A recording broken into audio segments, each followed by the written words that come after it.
So, I stress that on request,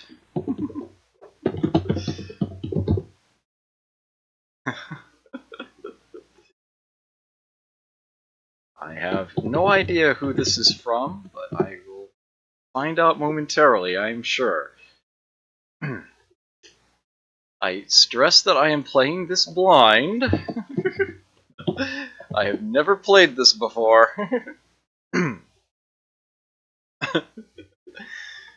It was requested.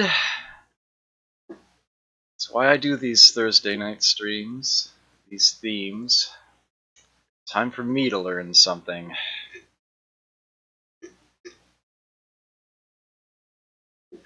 Math Blaster Episode 1, apparently.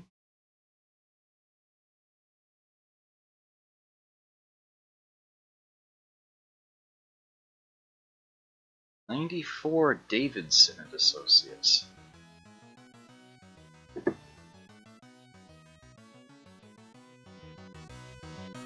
Really quiet game.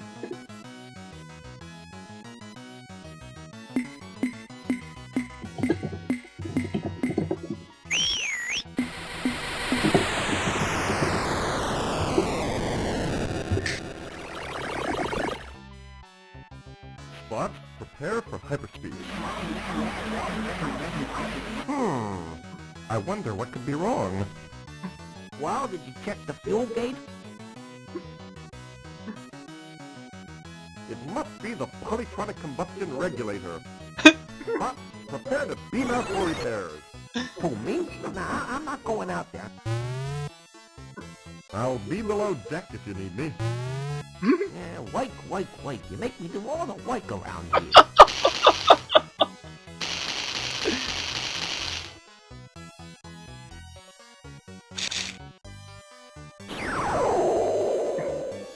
Hey!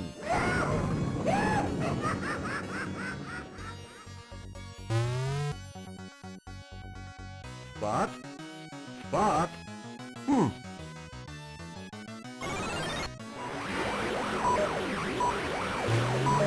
Galactic Commander here. I can't seem to find Spot, and there's trash everywhere. Oh, this sounds like the work of that yellow three-eyed trash alien. I'm sending you on a mission, Blasternaut. Good luck.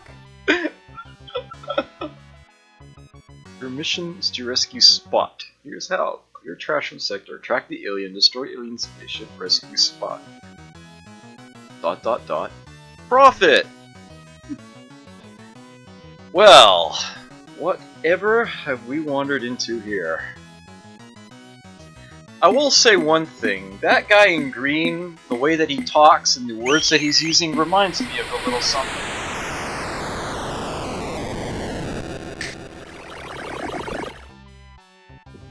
Spot, prepare for hyperspeed. Where's the kaboom? There was supposed to be an earth-shattering kaboom! Well, did you Delays, check the fuel gauge? delays. It must be the polytronic combustion regulator. Spot, prepare to beam out for repairs. Ugh. Me? Nah, I'm not going out there. Alright, so let's I'll be see. below deck if you need me.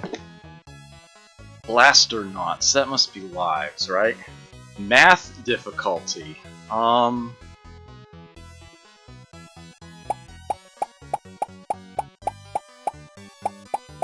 Goes up to 12?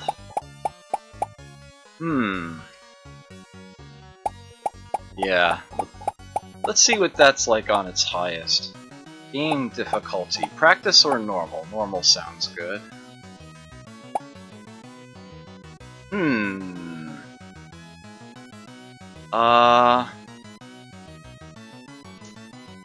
The way that this is set up, I think I want it to be... Yeah, I think I like it. I like that first one, yeah. So that'll be fire, that'll be thrust, and this will be shields. Okay. About.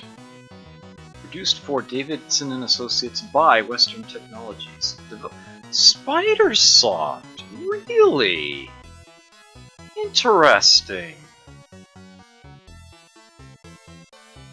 I know quite a few little things from Spidersoft. Mainly, pinball titles for the PC. They've done a good amount of those. Huh. Interesting.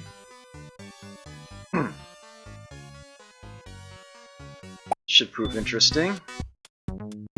Ash Zapper, Stage 1. Missing number.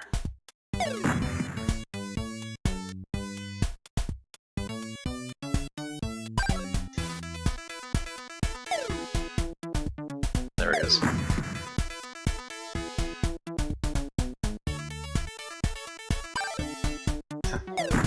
Are they gonna give me all easy divisions?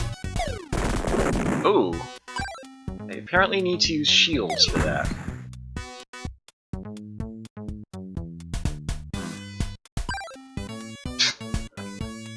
I think it was that piece of pizza, right? Yeah. Can I shoot at other pieces while I'm waiting? I guess so. I don't see a 25. There it is.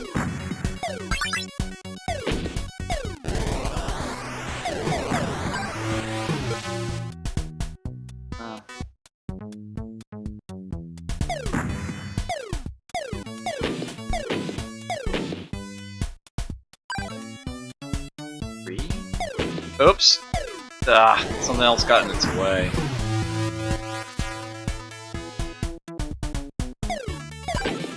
Oops. Got a little trigger happy there.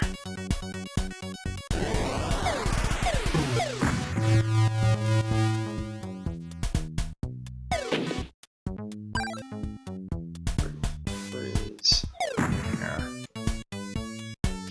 Alright.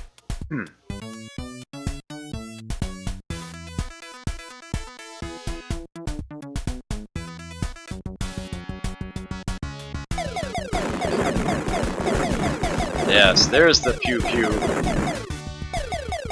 I can just hold in the button for this.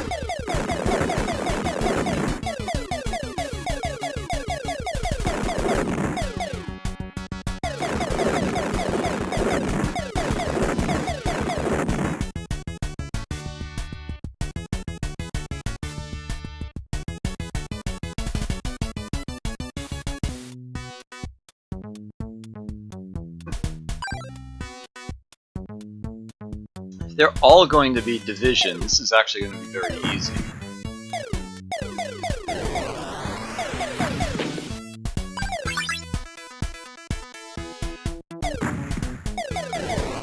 I suppose technically that one was multiplication. Oops. Okay. New equation.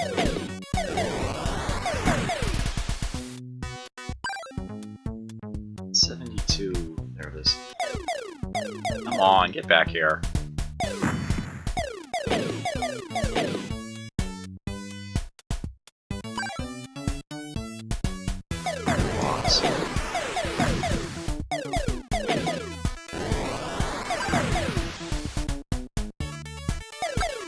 That's a power of some kind, I'm sure.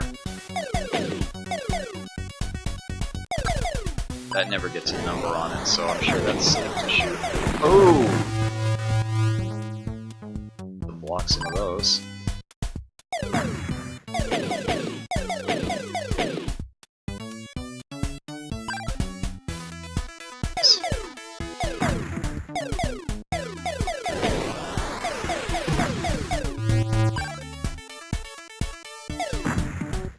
That oil bottle over there.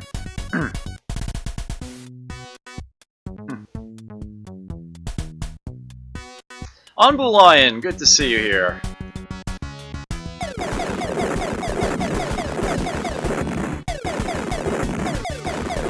Yeah, so far I'm not impressed with the math challenge here. It's all been division. And very easy at that. Yeah, those are big juice boxes. I like the animation, the the yoke.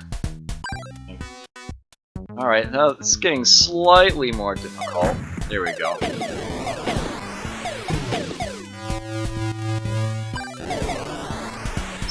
E2 is... Ow. There it is.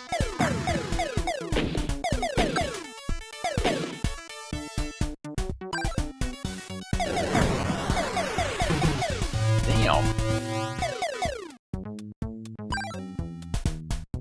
Oh, I'm actually hiccuping on that one.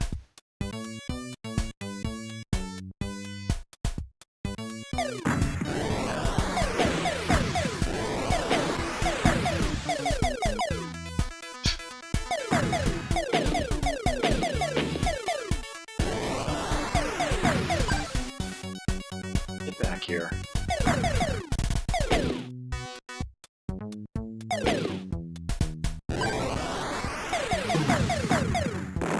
Ugh.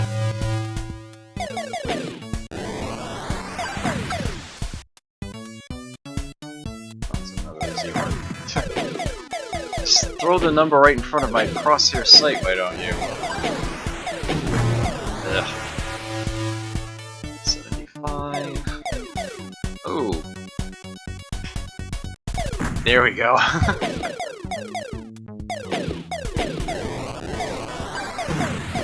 Yeah.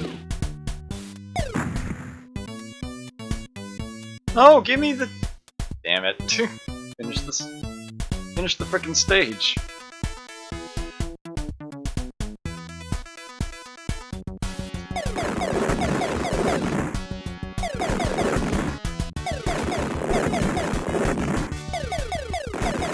Yeah, I think I would need something like difficulty 37, you know? I want to see some factorials, cube roots, combinatorics.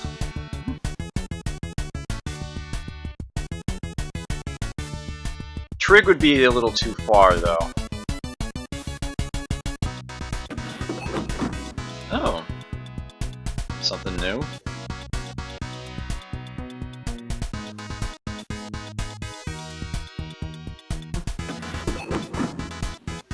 Polynomials would help. Ooh! Well, we've got something interesting here.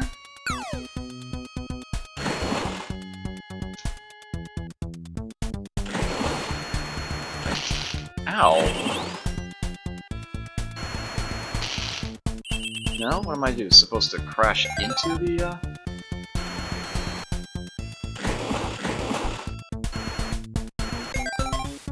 Oh, you're kidding me.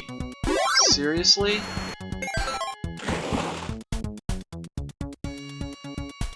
This is not at all what I would have expected. Oh, I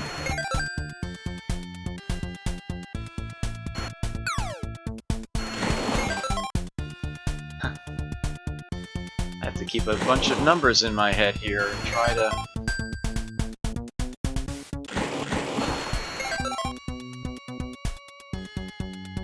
find a way to get to what I need.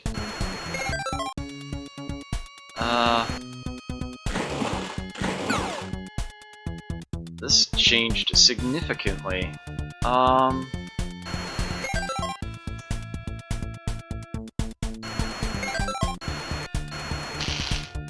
does that keep happening?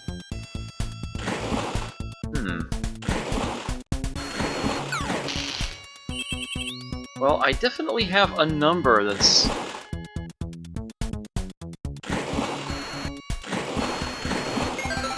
Ugh.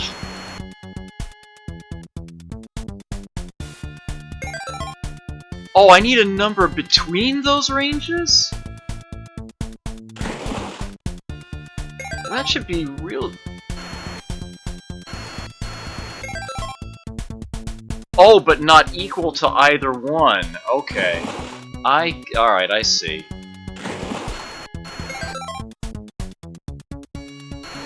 So now I can... Okay. Yeah, definitely not what I was expecting. Alright, so we've got 25 at one end, And actually, what I've got now is yeah.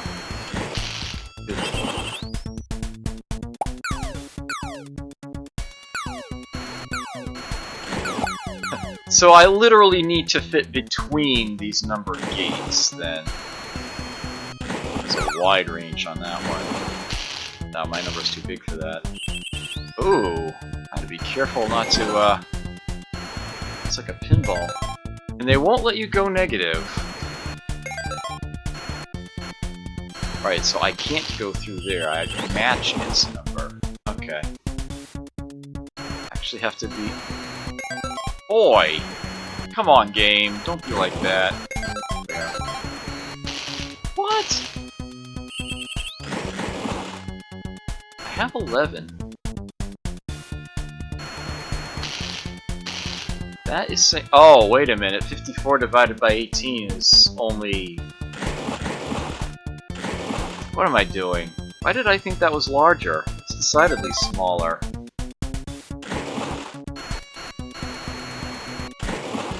Alright. I started this whole stage with very much the wrong mechanic in mind. I still haven't really adjusted yet. Alright, that's 5 and 11, so I need something between 6 and 10 inclusive. Oh, that's 8 and 2, Adam. So I'm actually going to have to gain something, but not as much. Okay. So that's 11 and 1. I can go through that right now. But that's 72 and 2. Yeah, I think I fit that one. That's 9 and 13. Oops. That's 2 and 8. That's 1 and 11. 2 gates here. 40 and 2. Yeah. Yeah. Going. 23. Oh, no, I'm too small for that. There. Ow! Ow! Oh! Ducked in everything. I need a small number for this one. 1 and 5, so, there we are. 5 and a crap ton. Oh, wait a minute, I'm only holding 4. What am I doing? There we go.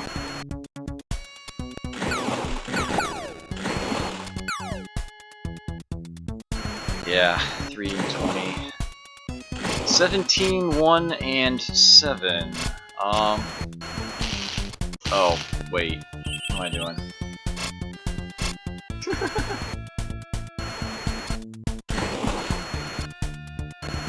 Let's go on this side.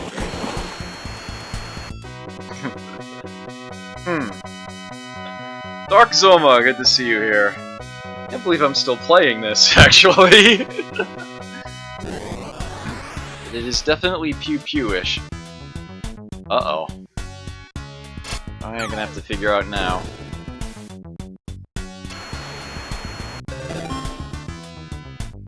Just fly up into it. And presumably not into the trash on the way. Ouch! Ah!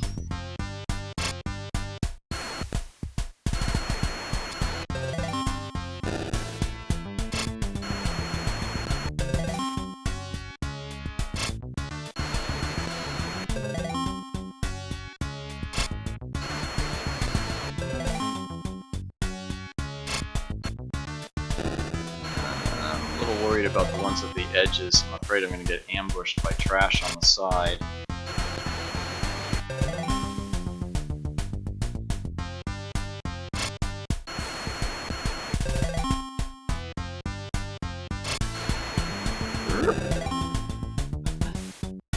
Stage over.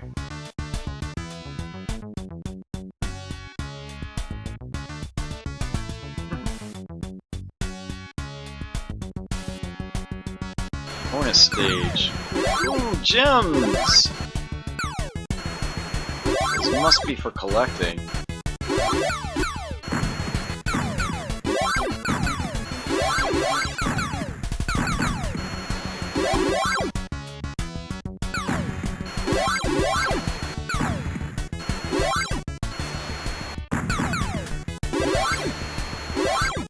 See?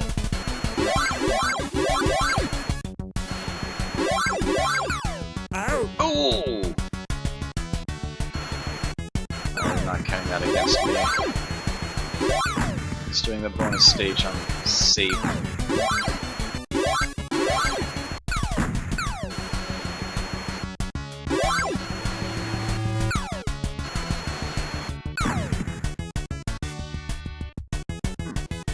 Weird that it got dimmer. Ugh. Oh! Now they're willing to send stuff at me at the ground level.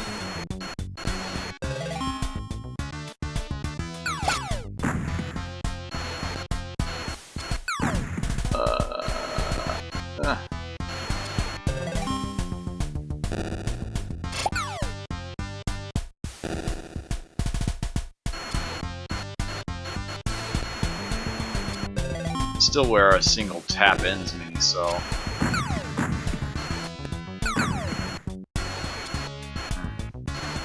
Up and in. It's definitely... 2.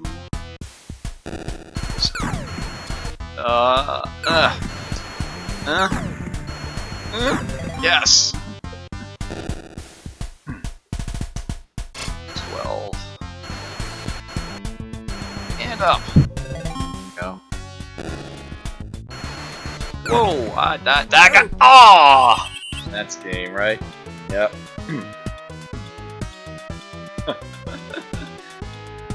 Well, so that was my first playthrough of Math Blaster.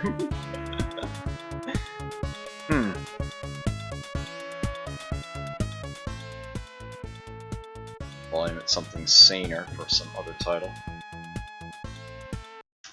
That was interesting. So thank you for the thank you for the request there. That was Spot. No, I'm so young. So that was an interesting little excursion.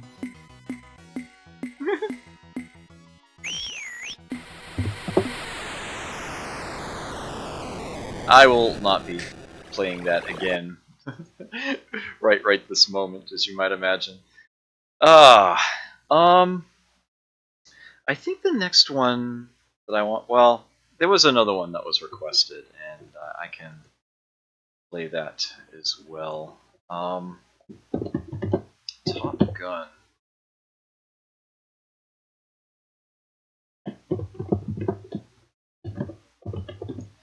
I need a refresher on the year.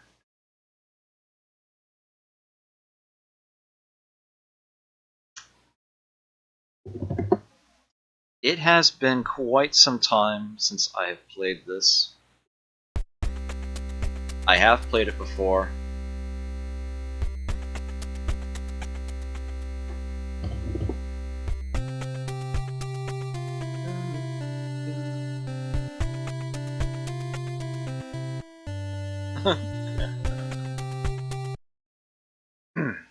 Yeah, I will probably not remember how to land on the carrier.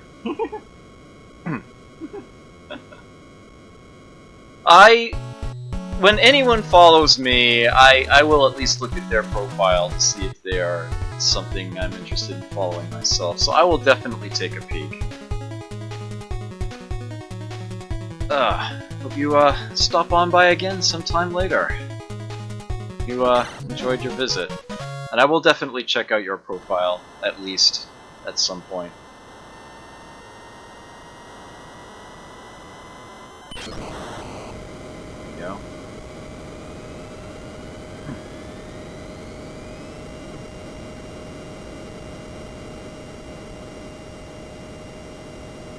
Okay.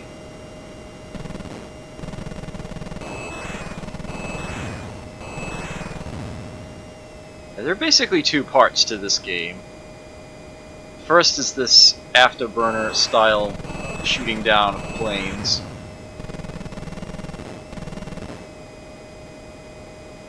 And the other is landing on the carrier after the fact.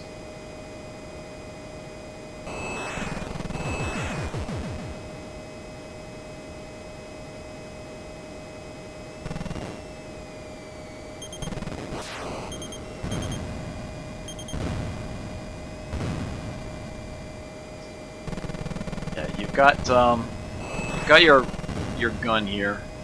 You can just sort of button mash your way there. The missiles function on a lock-on system.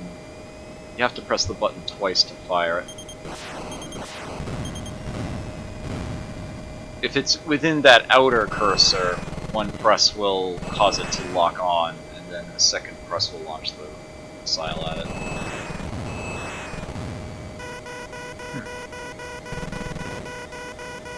Alright, and now I've got a plane behind me. That's what that warning is about. I need to move back and forth to try to shake it off.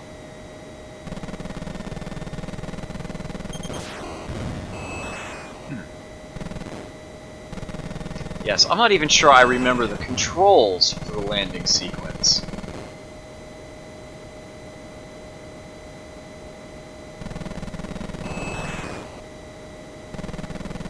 That is a key thing to learn how to do in this game if you ever want to see a stage after the first one. I distinctly remember hearing about someone who said that back in the day in college that he and his roommates used to play this game regularly, and he had the highest score of them all by far. He was terrible at shooting down the planes compared to the others, but he was the only one who could actually land the plane on the carrier.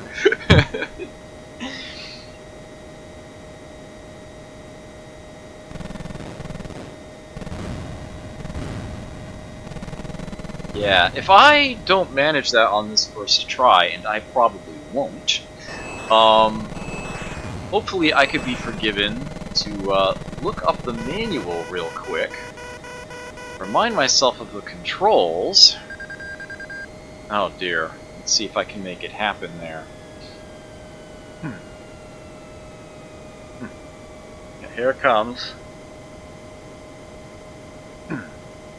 The game does try to give you notifications if you need to go up or down or speed up or slow down.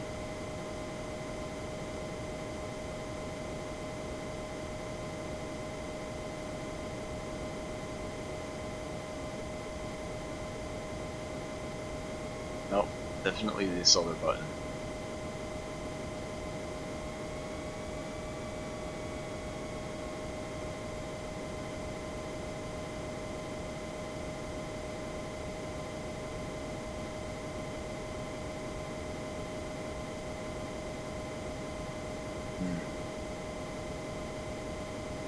I think I've got the controls right here.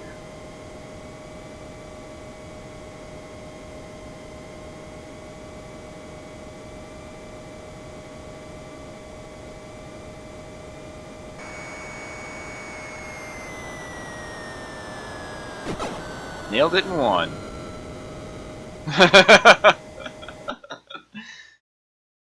Alright.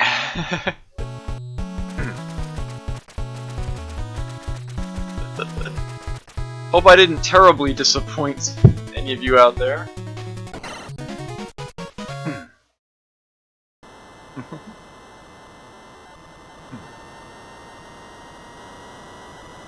Definitely been a while though.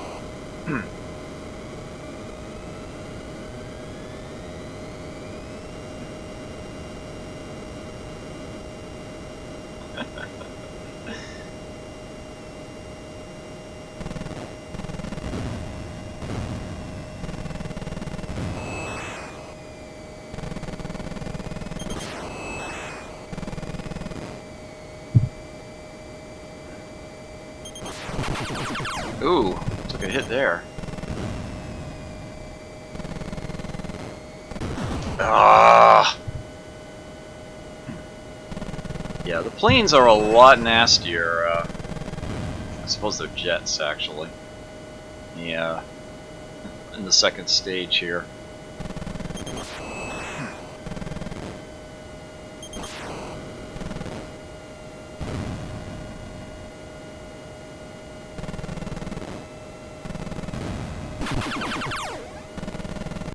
Boats are just vicious.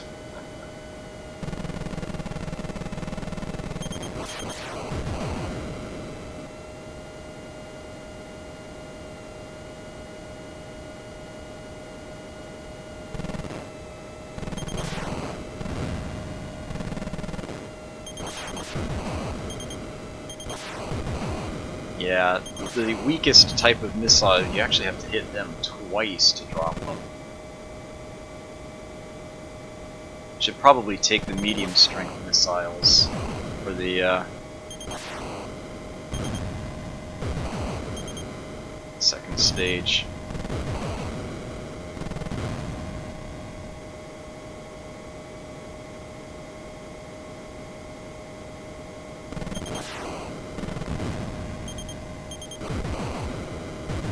Oh no, you don't. Oh yes, you do. Oh well. Well, given how out of practice I am, frankly, I was happy I managed to land on the carrier. It seemed like a lot of you were surprised that that actually happened. Given that I have not touched this game in a very long time, I'm actually kind of surprised I landed on the carrier myself. But well, that's what happened. All right, I might highlight that. I don't know yet. 27.7. Right, so that was Top Gun. Let me make sure I note that as well. Okay. I'm going to fire up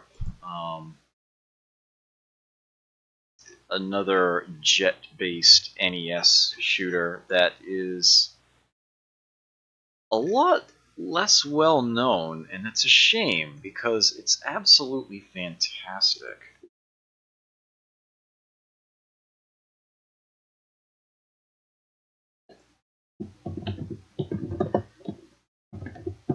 Programmed by Rare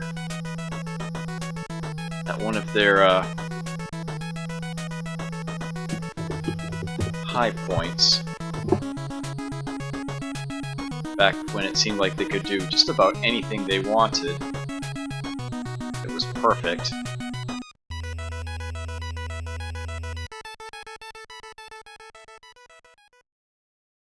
Always loved that music. 89. Okay. Yeah, they made this for Milton Bradley, of all companies, did the production for this.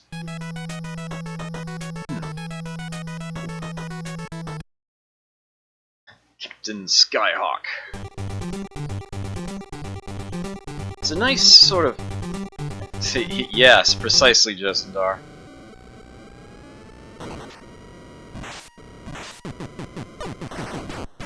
Ooh, ouch.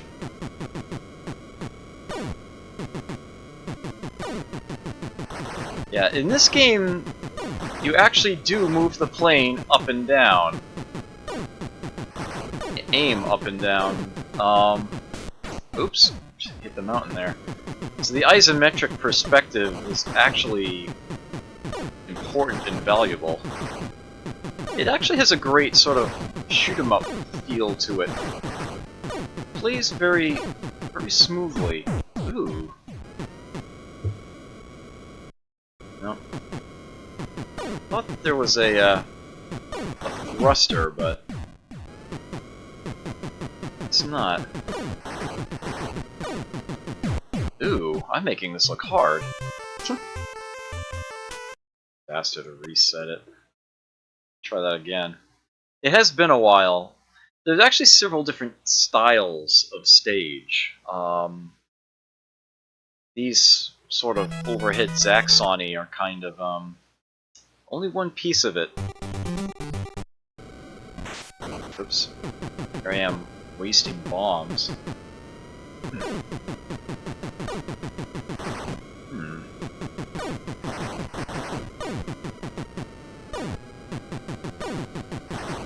So I've got the plane down low to the ground now. Ooh. Which means I do have to worry about trees and whatnot, but a lot of enemy shots I'll just go under.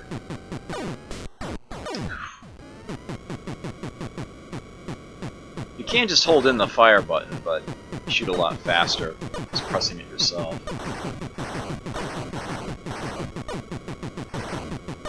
The other button is for special weapons. So you've got missiles and bomb. I think your height actually determines the special shot you get.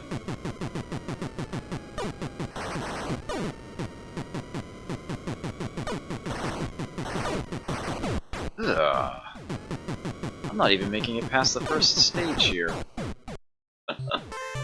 Whew. Yeah. Yeah, I definitely need to stop dying. Sheesh. I always thought the way you put in your initials is weird too, is they give you these two separate rings that move and bounce around.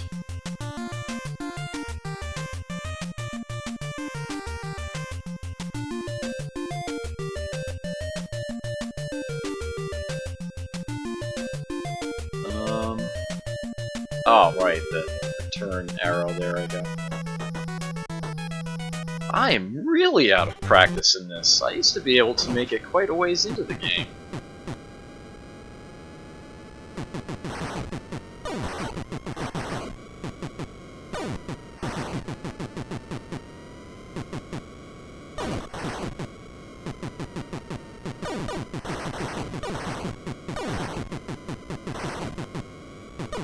Yeah, it's often easier to stay up all the way. You don't have to worry about things you crash into. It does give you a little less time to react to things, though. You have to be careful not to run into other helicopters or what have you up in the air.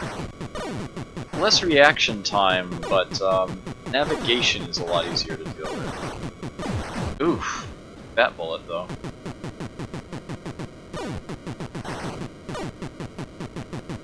And the plane is still quite capable of shooting things on the ground, even if you're up all the way. Ooh, that was close.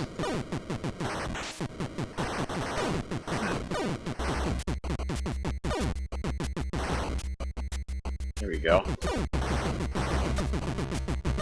Now we're up against the,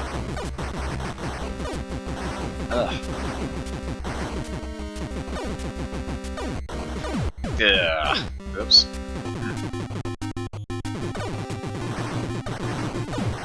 That was stupid of me.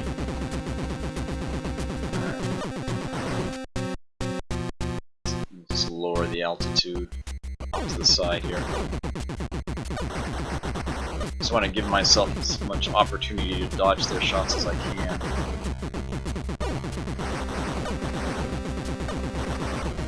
So they only fire straight, but then again, so don't you. There we go.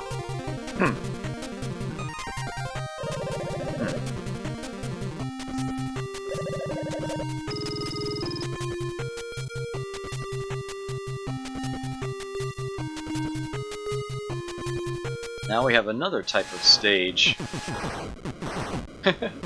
which is very Afterburner again.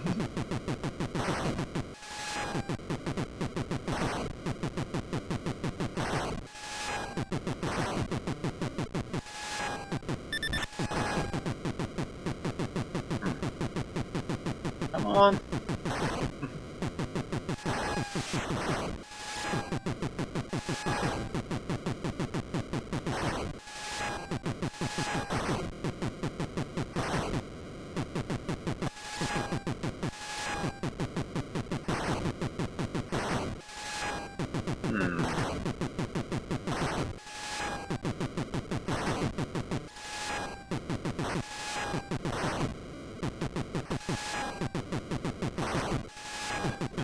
Not much to say here, really. There you go.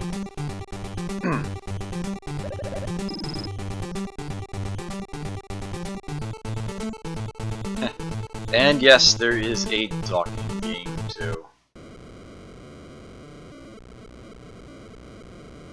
This is really all about positioning the plane just right as it accelerates up and down. Wrong button. There we go. And timing your button press. The plane will rotate at the same speed as the base. You just need to time the press when it's lined up correctly. Now we can buy upgrades. I will upgrade the main gun as much as possible. And these missiles, I'll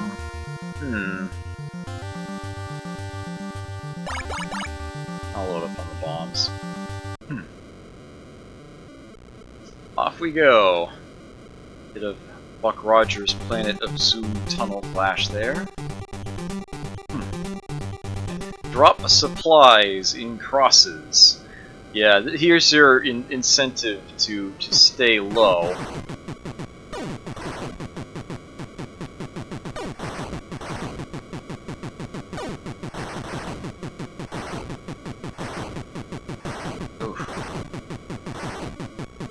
Freaking volcanoes.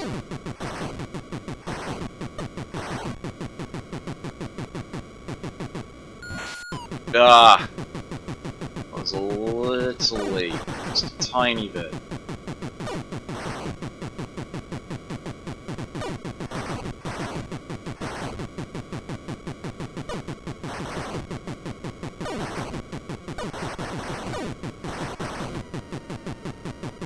Ooh, I tapped the mountain.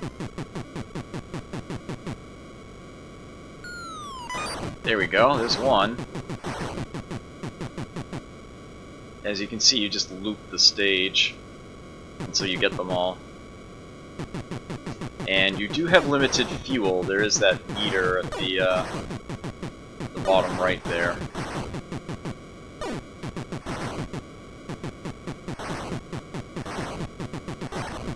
I think I can just, yeah, if I hold in the button now, ooh, fires faster. The cannon upgrade gives you.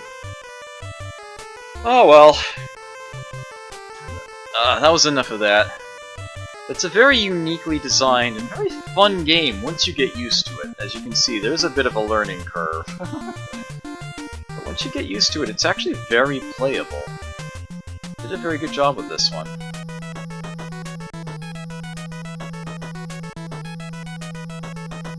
Unique little title there.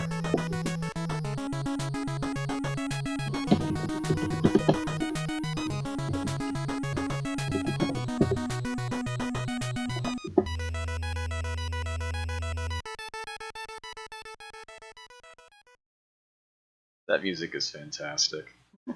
Really is. Oh, time is it? Okay.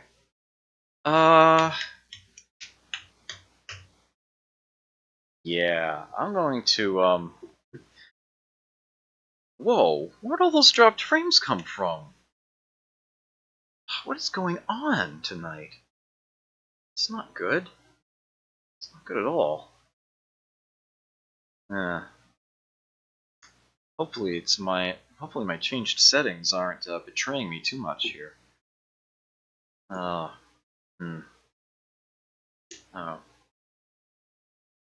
Okay. So moving right along, the next one I'm going to fire up. Again, this is an open format. If you can think of a game, preferably a console game at this point, that fits the theme of pew pew pew, feel free to suggest it in chat, and I may take a look at it. There are a couple of games that I know I'm going to want to squeeze in by the end of the night, but I definitely have plenty of room to get some requests in as well. Meanwhile, here is Abadox, another one that was published by Milton Bradley for the NES, although the coders this time around, or quaint little company called Natsume. I'll remind myself of the year in a moment. One of these days, I'm actually hoping I manage to remember these. 89.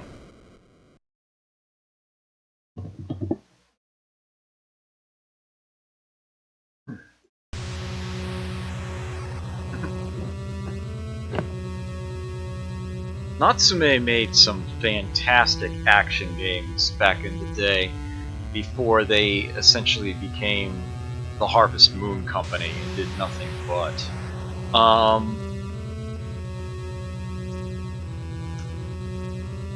This is one of their more inspired scrolling shooters. And by inspired, I mean, well, not play-wise, but visually, it's extremely Life Force. It's very, very Salamander.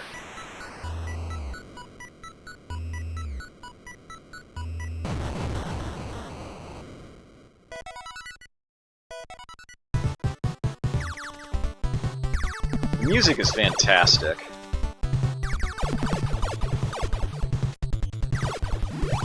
Art style is a little brutal, but sort of intentional. Like the actual arcade Salamander, or Life Force. You just straight up have power-ups that you collect that do things automatically, rather than a gauge that you fill.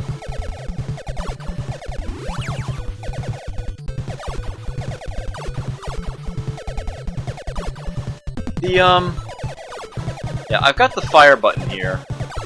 The other button only manipulates your orbitals there. I can hold it in and have them bounce like this. They just orbit when I let go, so I can have them travel close or far away.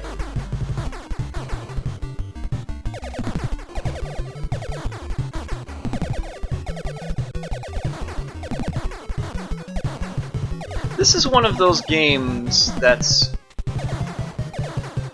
extremely difficult until you finish it on one life. It's just like, oh, what do you know? I can actually beat the game now. Gradius effect.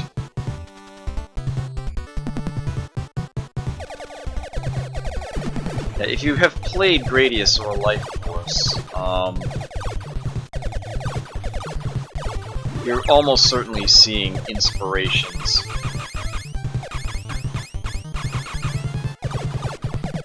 Although this game probably does an even better job of playing up the whole inner war concept to the hilt. So you're obviously traveling down a throat here. As a matter of fact, there's a tongue.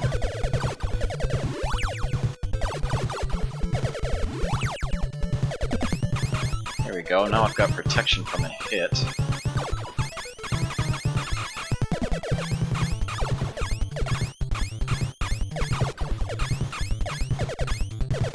I don't expect to complete this, but I am hoping I make it pretty far in. It has been quite a while, but we'll see.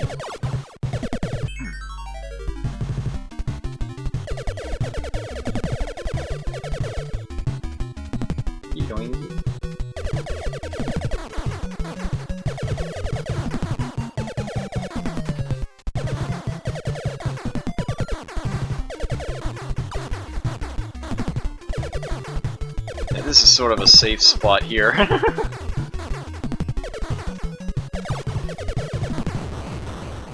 Go.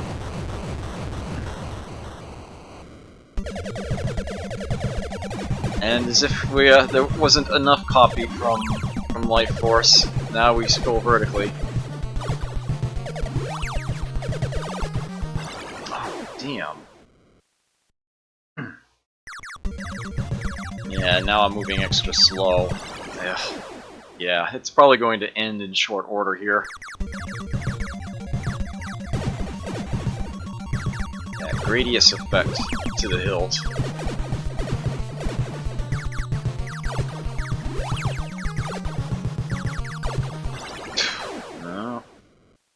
Yeah, the P will protect you from a bullet, not from a collision. That was short, I'll try that again.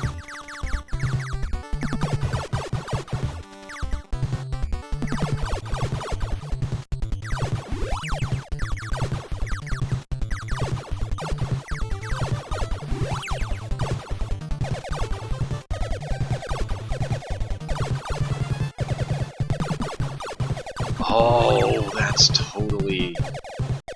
I know exactly what I'm playing after this, and it's going to be another game from Natsume.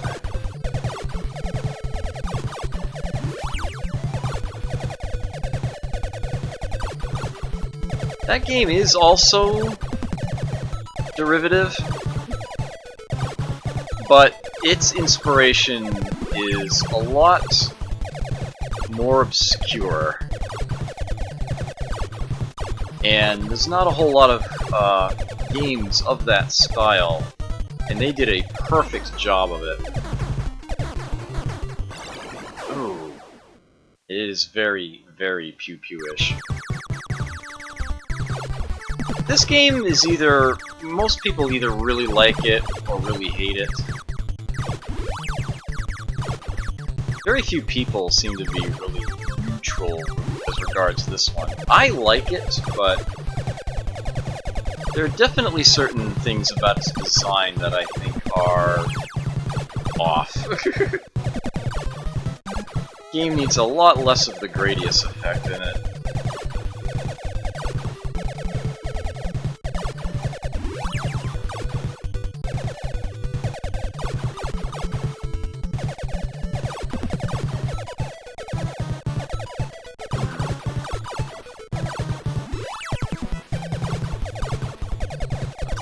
Orbitals, which I think is the maximum, if I recall correctly.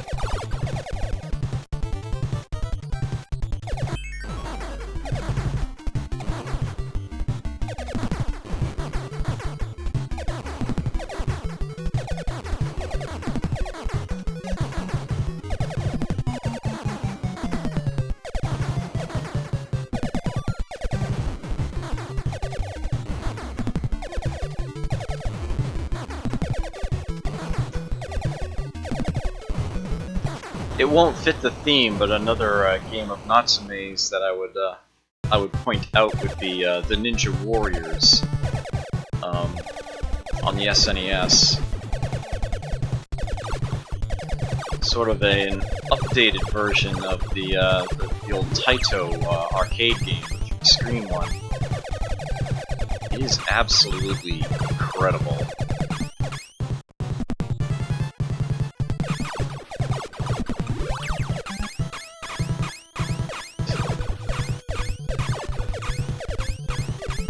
Thinking that sound effect might actually be taken straight out of one of the Konami shooters. Oh, that was more than a little aggressive there. Ugh. Yeah, the entire premise behind this game is that you spend the entire time inside of a gigantic planet-sized destroyer. And the whole art design is make it look like you are inside a living creature. As a matter of fact, the box art actually gave the game a subtitle in the US of The Deadly Inner War. So they played that up to the hilt. It is a fun game, but I can understand why some people might really find themselves disliking it. My dropped frames count is ridiculous right now. I have no idea what is going on. Hopefully it's still working well for all of you out there.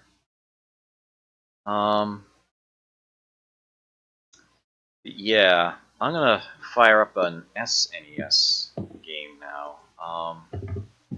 This year eludes me for the moment.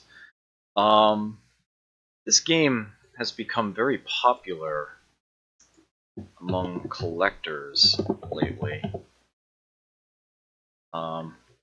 It's become a very high demand game. Oops. Give me just a moment here. So I have some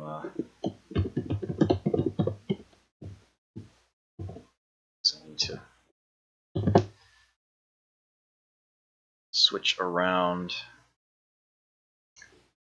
I do have to fire up a different emulator.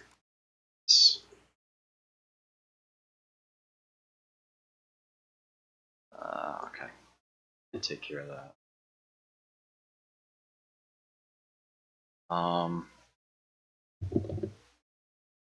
Go.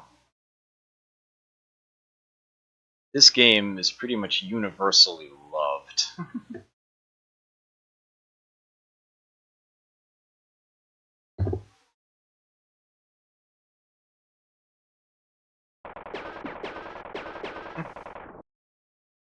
Just another second here.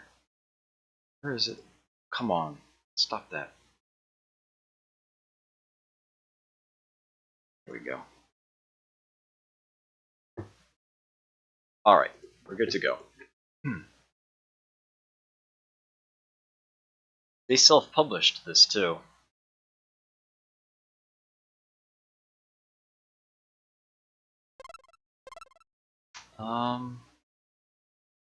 Hold on. Alright, I need to turn that up.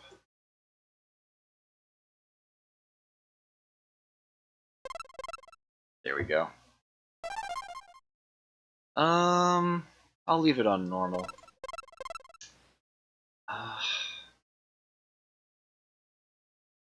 Yeah, that's the way I want to leave it.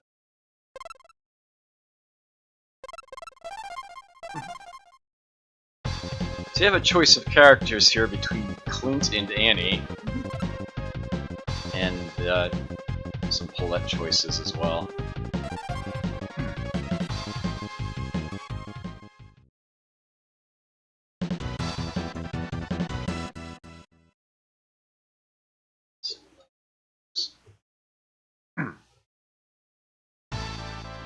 Alright. This is a game in the style of, say, Cabal or Blood Brothers. If you hold in the fire button, only your cursor moves, and you actually get a building score multiplier in this game if you hold it for a while. Ooh, oops. If you let go of the fire button, the player moves as well as the crosshair sight, so you can dodge shots.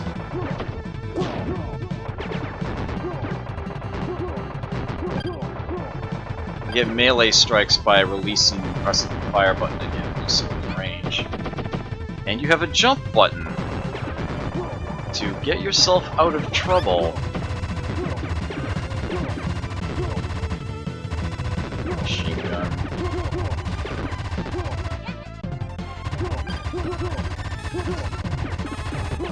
Go. Boss time.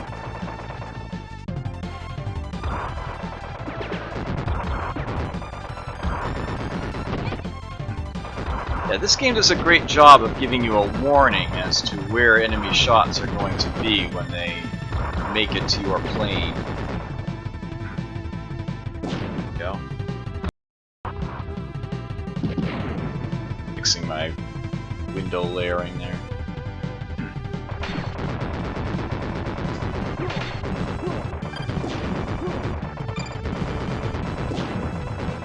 Items hidden in things. The jump button works differently based on whether you're firing or not. If you are, she does a quick dive to the side. If not, she leaps up high.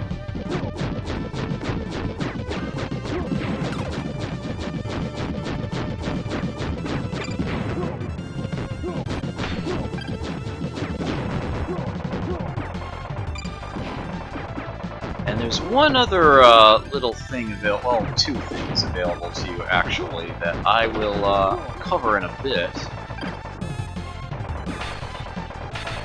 One is that you can actually mash the fire button to pull out a lasso. And this can stun enemies, even some bosses, like this one. Oops. on you to get some free hits in.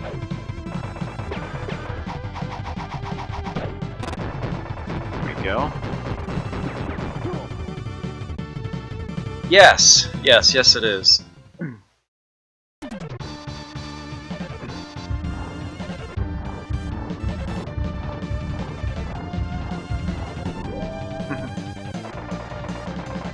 Game definitely has a very interesting aesthetic to it. It's part, you know, Wild West and part, futuristic. Lots of robots here.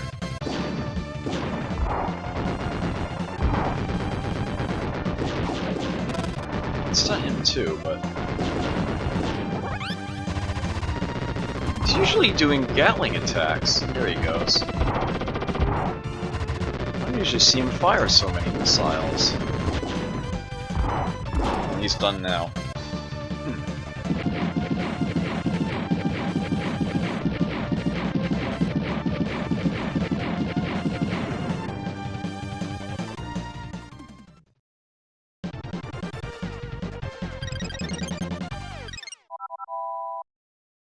The extra lives are score based. Once you get past the first stage, they actually give you the choice of doing the other stages in the order that you like. But they do get harder based on what order you do them in. As a matter of fact, you can see the score bonus for finishing the levels can vary. In fact, completing a level will actually affect the bonuses that you earned for the other ones. Desolation Canyon would be easiest if I played it now, but if I did some other stage first, it will boost the values of the other ones. I haven't actually figured out what the optimal route is for score, but I will do the gold mine next because it's one I'm most familiar with.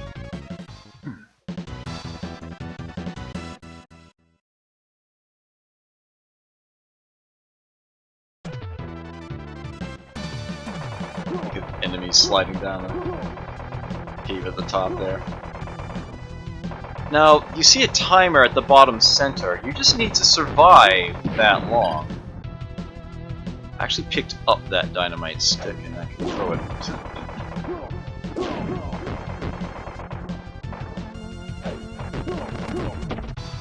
Oh, get out of there.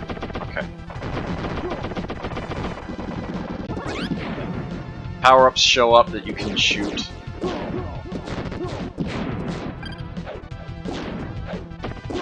Nice. That timer determines when the stage ends. You can't simply survive that long, but every enemy you defeat will actually reduce that timer.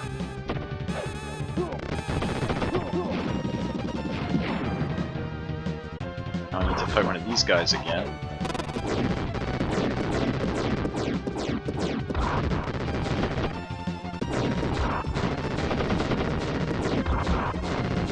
Oop, nah! Start jumping. I do have a smart bomb available to me. In fact, there it is. You see the stock for that at the bottom there, the purple dots below the score. And then lastly, there's that green bar. That actually fills up when you negate enemy shots with your own. Max that out and you become temporarily invulnerable and can start cranking out massive amounts of damage. Ah! Oh, darn it.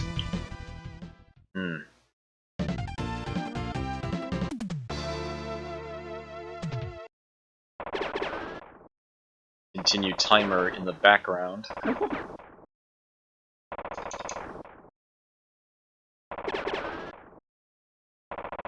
Give you the same timer to get your initials in. Not sure why they bothered with that, but there you have it.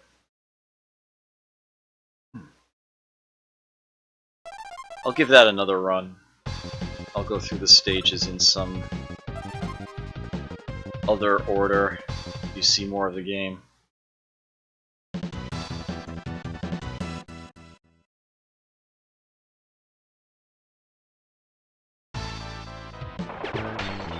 all sorts of things in the background that you can shoot out. Some will have items. Whoa! What hit her? I didn't even see... whatever. I'm not going to reset it right now. There we go. Stun that. In addition to the machine gun and the grenade launcher and whatnot, there's also a mystery power-up that can show up.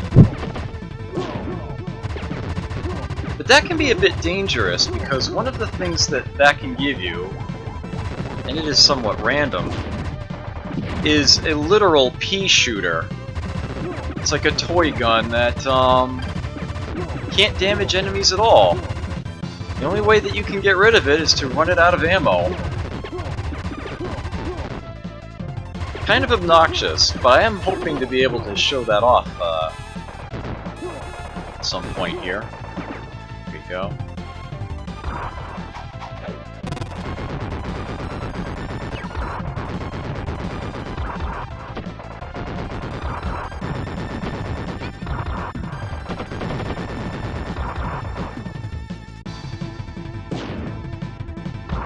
Yeah, even poor quality, physically I'm talking, cartridges for this game that actually still work fetch 3 digits. It's become quite a quite the collector's item. It's a game that's sort of become internet famous in a sense, I guess you could say. Ah, that was stupid. That should not have happened.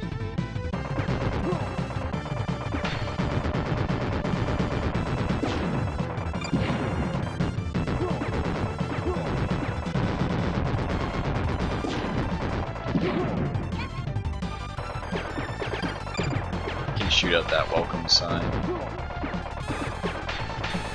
Bottles on the bar. That plant. Put marks on the walls. I can shoot out the window. They put so much effort into this game. It's amazing. Oops.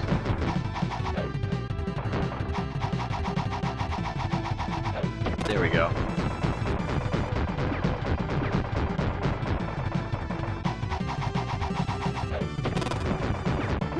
Nice. Of course I've played Smash TV, yes! Yes I have. And Total Carnage, Geometry Wars. One of my favorites in that genre is Biology Battle, which is one of those excellent XBLIG games.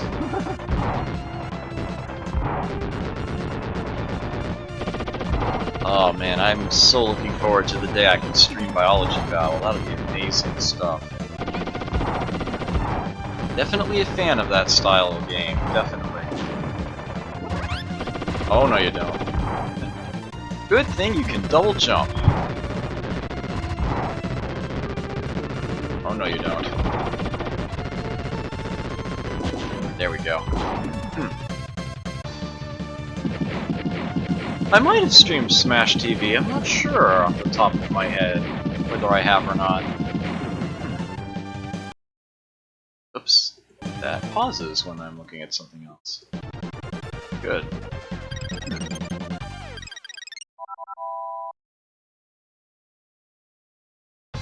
I'll go through Desolation Canyon next.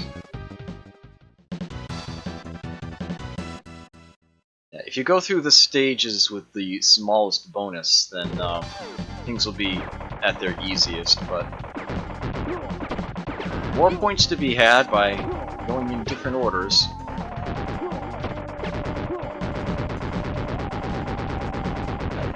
Oof! It's using lassos! But again, those only stun.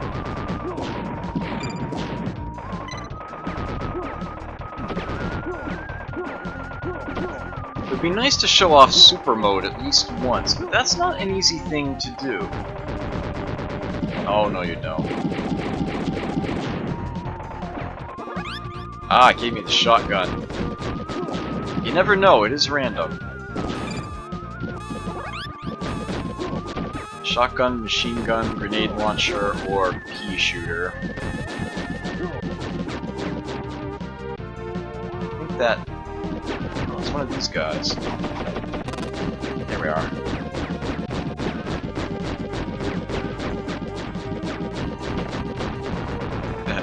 With the shotgun at point blank like that, I'm not worried about taking a hit. I know I'll get all of these bullets. There we go.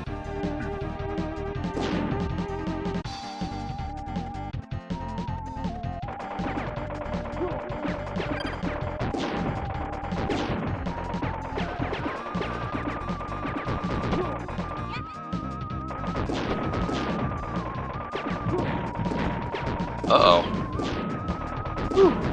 Want to get out of that corner.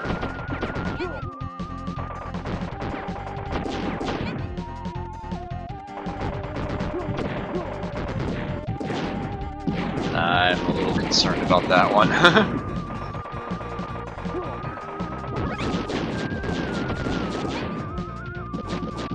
Yeah, if you can just hold down the trigger, though, and not have to jump or dodge or get hit, you build up a multiplier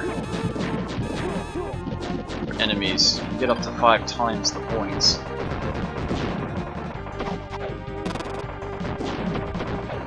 Ugh. Damn. Uh-oh. Ah! Should have been able to get out of there.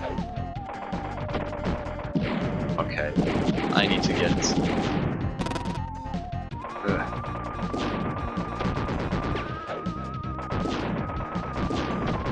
Great difficulty here. That ought to help. There we go.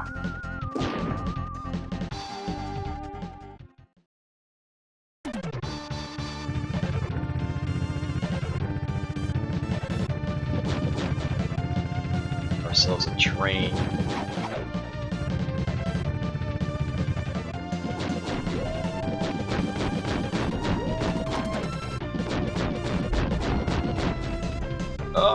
I misread it. That can also aim at a high altitude, aimed at your head. You'd have to dive rather than jump. Oh, that's enough of that for now. That is a fantastic game that you will almost certainly be seeing me play quite a bit more of. And incidentally, if anyone would like an actual Wild Guns cartridge, I happen to have 2. Just as luck would have it. As a matter of fact, I think I've got one right here in front of me. I do love those little dialogues they have there. I know it's in here somewhere. Let's see. There he is. Yes. Serious fun. I'm not gonna bother to try to get the camera to focus on it, but yeah, you can see that's Wild Guns there. Yeah.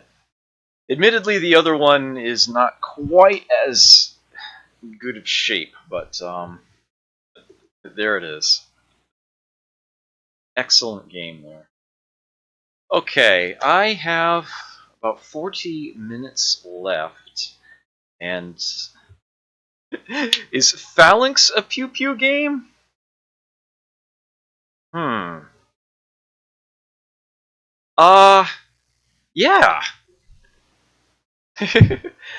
Yeah, the Phalanx's box art is a little funky, yeah. I remember seeing the story about that. It has literally nothing to do with the game. There are actually 2 releases of Phalanx, if I recall correctly. I think they re-released the game on the Game Boy Advance.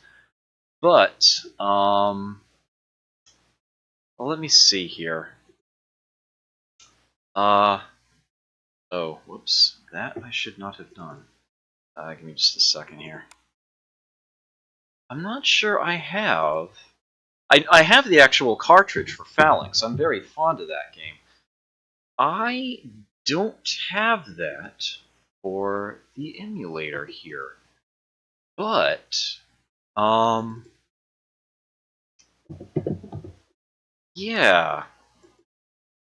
What I do have, if I go back to BizHawk here, I have the Game Boy Advance release of it available to play. So I'll fire that version up.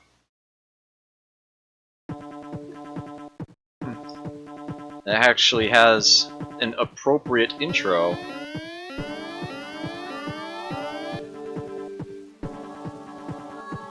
Change the marquee in a bit.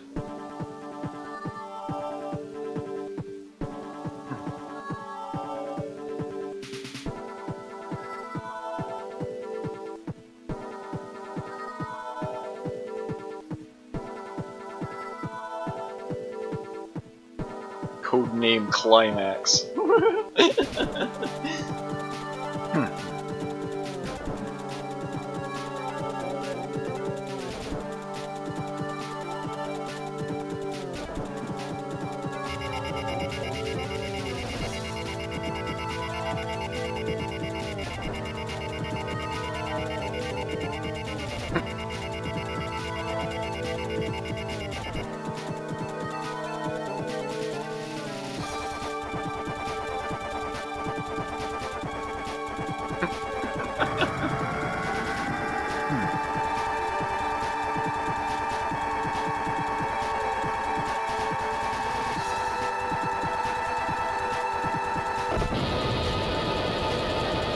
Nice.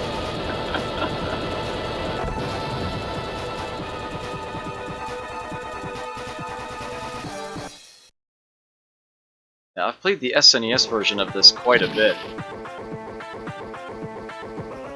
I've only seen little snippets, bits and pieces of the GBA release. So let me get that marquee updated.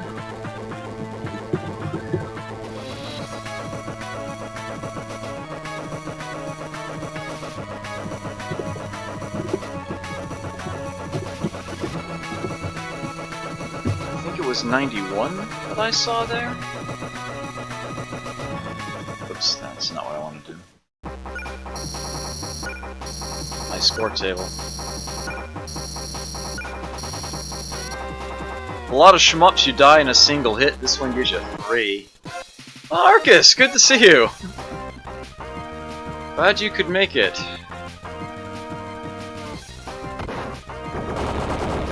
This is the GBA version of an SNES classic that is very loud right now. Let me fix that actually.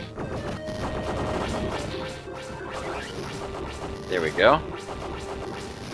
It's one thing about multi-core emulators, you have to change the volume an awful lot. I'll just give it a quick reset. I did get it right, okay. Well, that was the original date on it. There we go.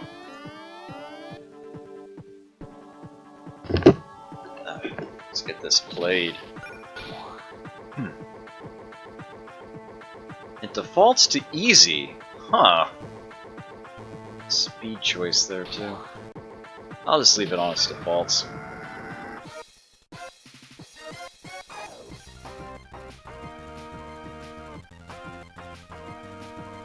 I think I can change the speed on the fly.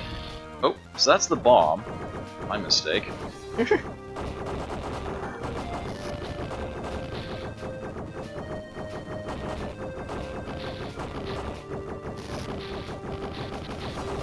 Yeah, I remember the SNES version. That cloud layer, it was just beautiful.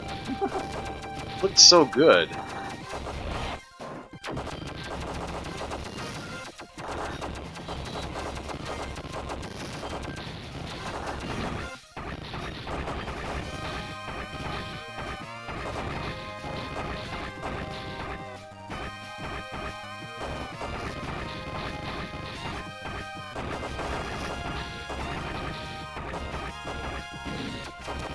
Right, so these Yeah, switching between the 3 weapon types.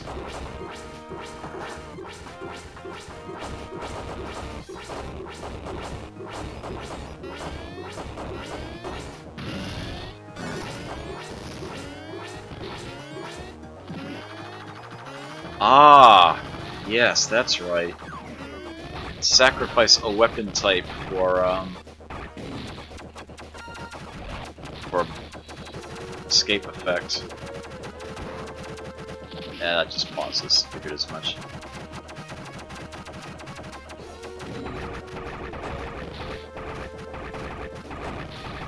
No, definitely this weapon.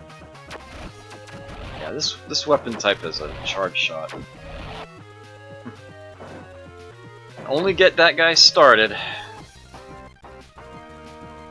So now we go under the clouds. Finish the job off. They did a pretty good job with this. The lower frame rate is definitely noticeable, but otherwise,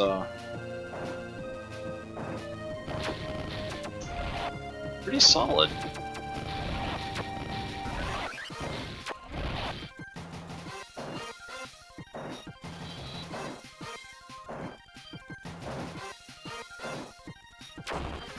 Ooh, ouch. So I guess on easy difficulty, I actually have 5 hits. I wish I had cranked it up a bit.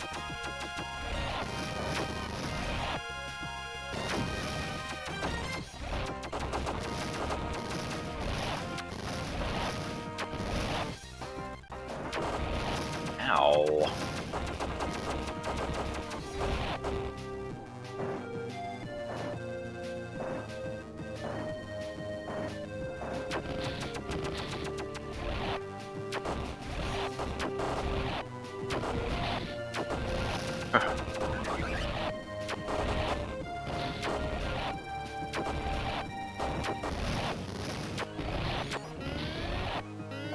There comes the boss again. Yeah.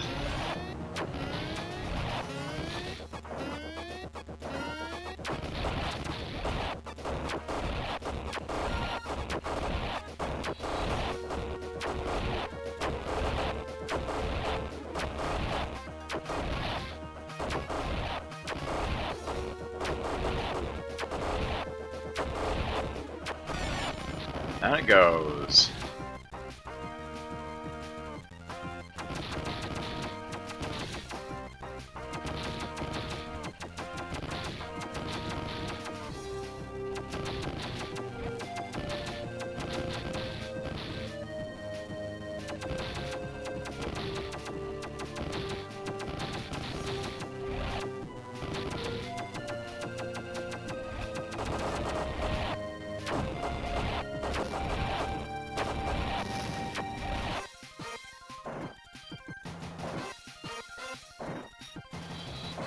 Holding in the fire button as those missiles automatically launch.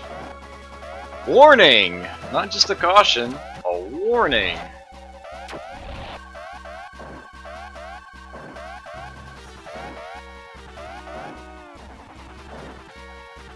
That was just a mid-boss before, now we've got the real deal.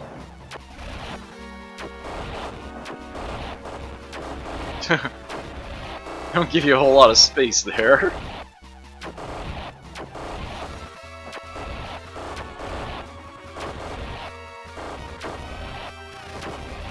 Boy!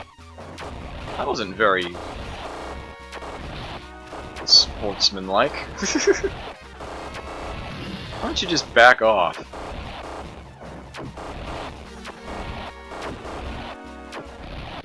Good riddance.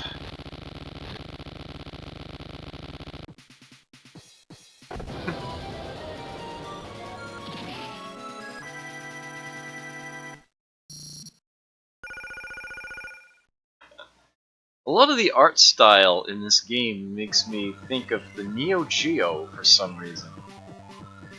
if Phalanx were a Neo Geo game instead of an SNES game originally, it probably would have looked like this.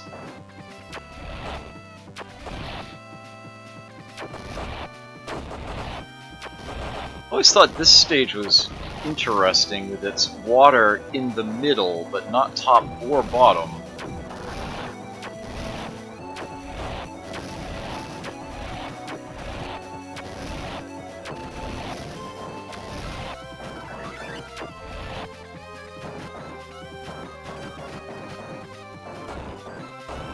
Oh, what the hell was that?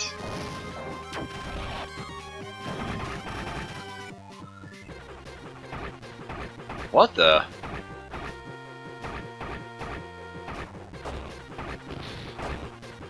Is this a secret stage or something?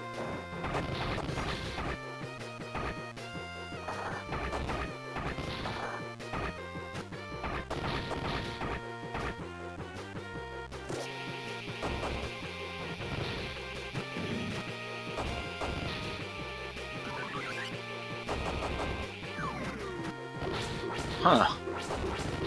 Did the SNES original have these? I don't ever remember something like this in there. Huh.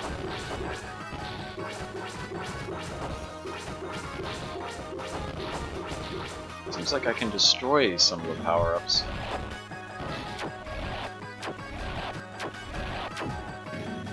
Fakes or something?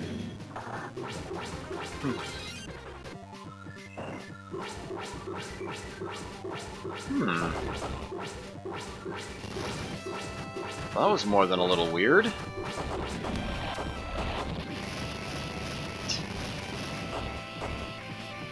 Yeah, I'll just do the weapon crash there.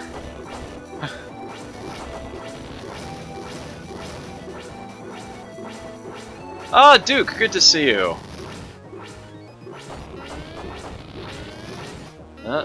Caution again, must be a mid-boss. This is the Game Boy Advance version of it. Sort of the remake, re-release, whatever you want to call it. I have the SNES cart, but don't have it set up to run in an emulator. This one I did have handy. I think the default settings were a little on the easy side. As a matter of fact, I might not even finish out this this game.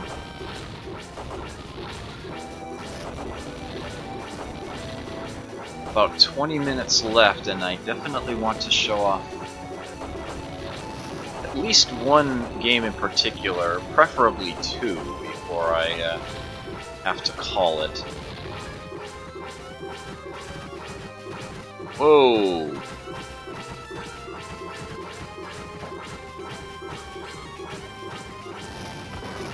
Yeah, the select button controls ship speed. And full speed isn't that bad here, it's almost necessary. At speed 1 and I move right, I'm moving right at this moment in time. I match the speed of the water.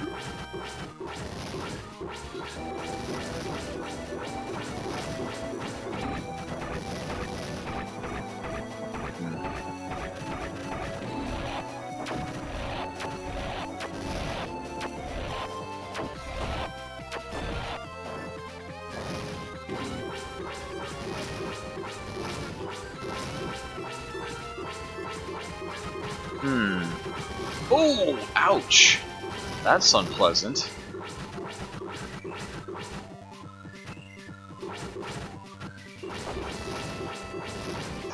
I don't trust this game.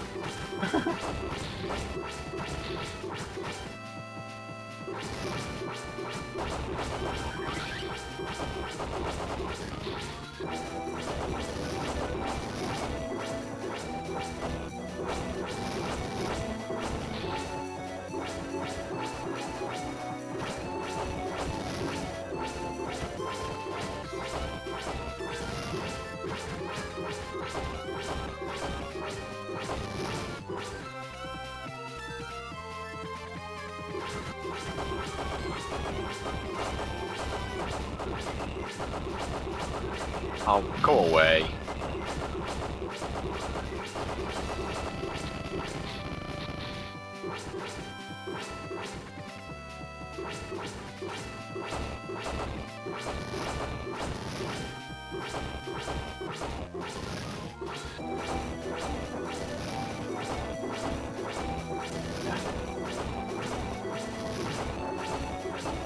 Alright, enough! How many of you are there gonna be? Ow.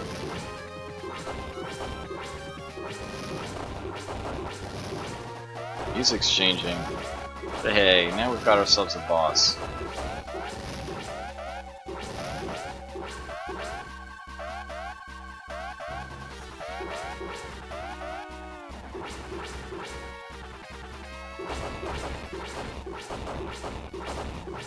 Ooh.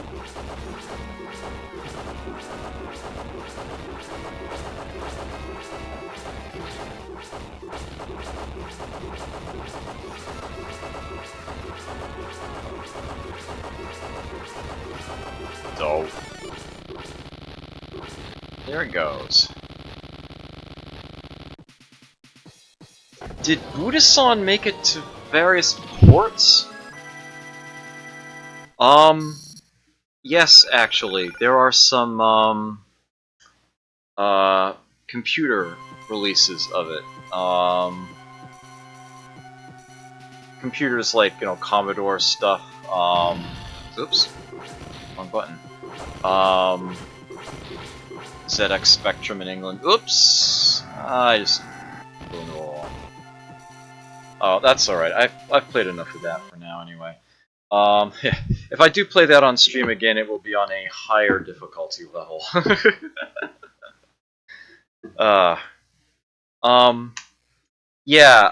If you look, search Google for Psycho Pigs DX. I think that's the name that you will find the home ports of Budasan under, if I recall correctly. I have not played any of them, by the way.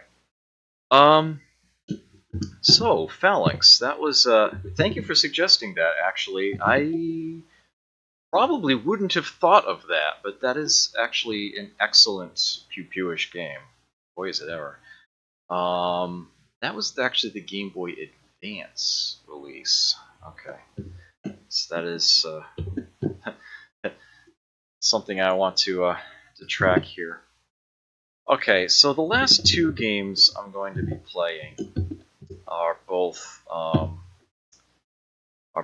DOS titles. Give me just a moment to get that shifted over here. DOS box.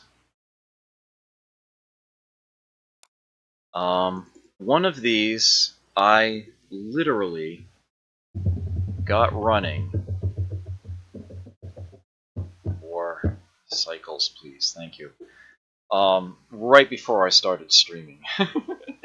It was part of the reason why I ended up wanting to do this theme again, so that I could squeeze this in and show this off. Oops, that was one too far. There we go. But the first, a quaint little title called Raptor, Call of the Shadows.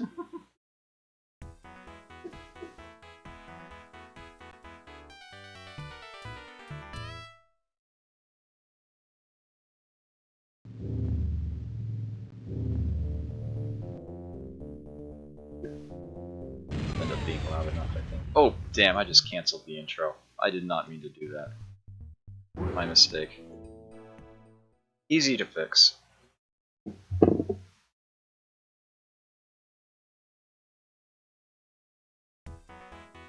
Need Joy to key open as well, anyhow.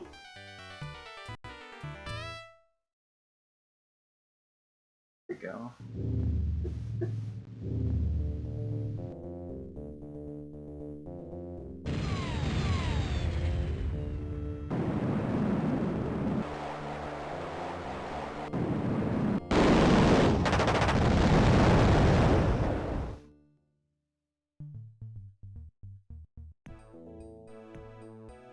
Yes, Raptor, Call of the Shadows.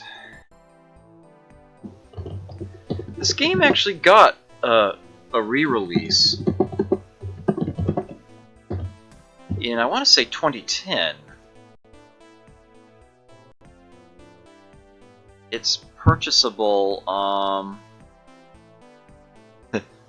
Copyright is down there.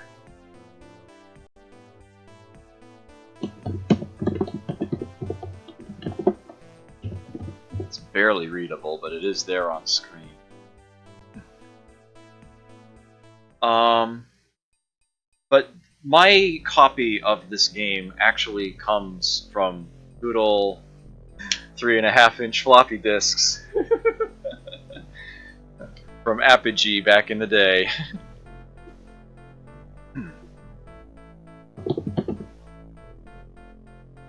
Oops. Come on. What's going on here? There we go. This game has a fantastic balancing factor when it comes to the difficulty levels. In this game, you have only the one life, essentially. You've got just the one plane, and instead you have a hull meter, a health bar. When you take a hit, you lose health. In this game, the difficulty level determines how quickly you regenerate your health when you are not firing. They put in that health recovery effect, the reason to lay off the fire button. On Elite difficulty, the highest, there is no health recovery. And that is what I'm going to be playing, because I'm a lunatic like that. Wonder Momo. Oh dear.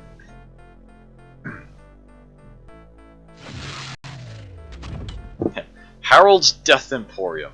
Welcome to the one and only automated one-stop shop. All purchases will be loaded and installed free of charge. Yeah, this game...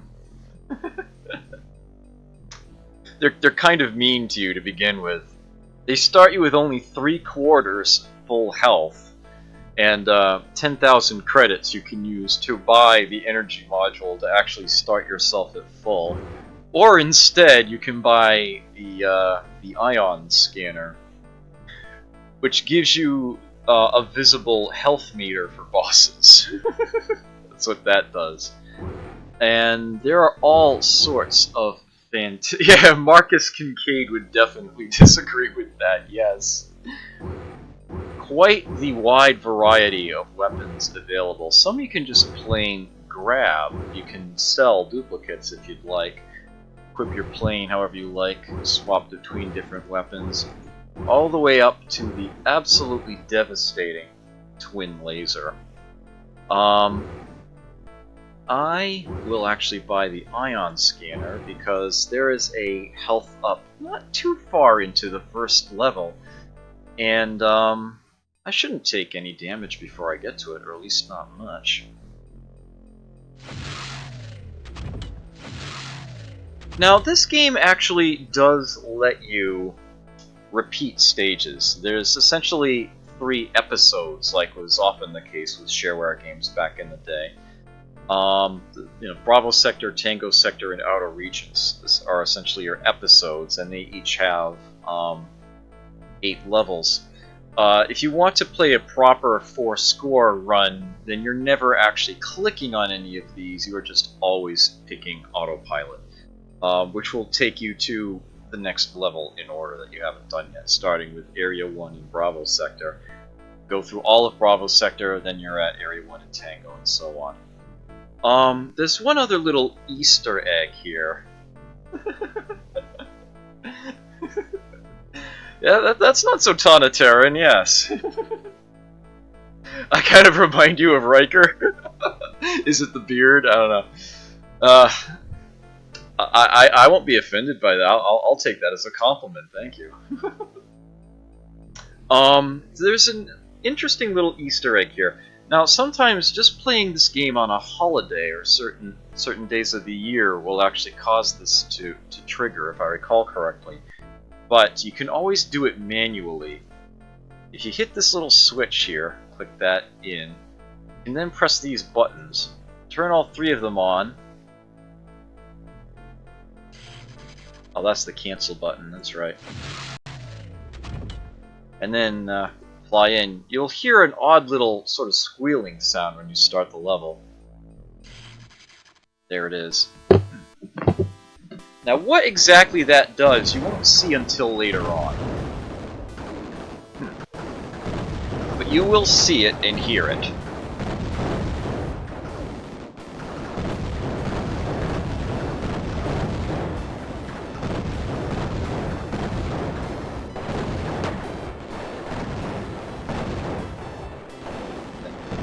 Enemies, unfortunately, are a lot louder than the music.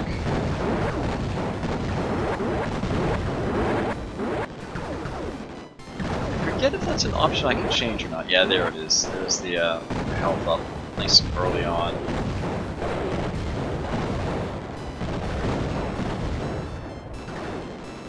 Like most games of this nature, you can sort of learn the enemy patterns, and it's not too bad. If you're judicious with your funds, you can actually get the twin laser with several levels to spare, but the game never becomes trivial.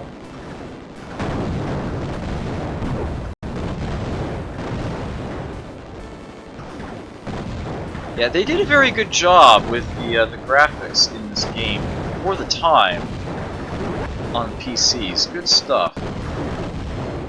Alright, so I now have a side weapon. I have air-to-air missiles.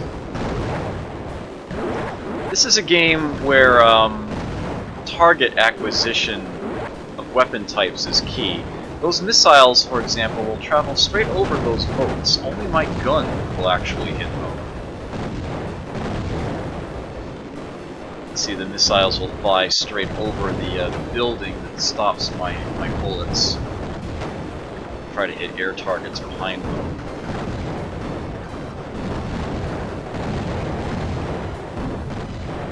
Yeah, that's one of the selectable weapons. If I had more than one, I could cycle between them.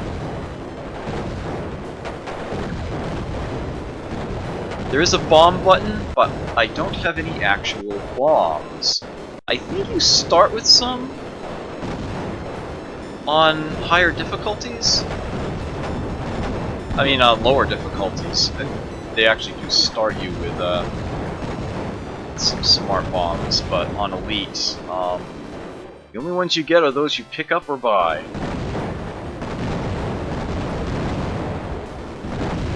You're paid for the takedown, Area 88 style. These little energy cores are worth extra funds. There they are! The monkeys!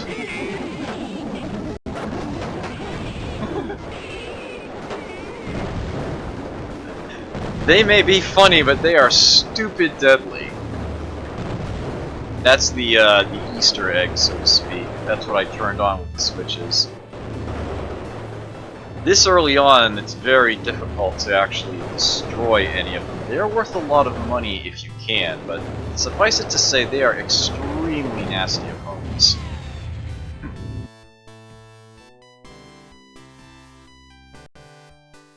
This is the first mission complete. And, let me see if I can solve that,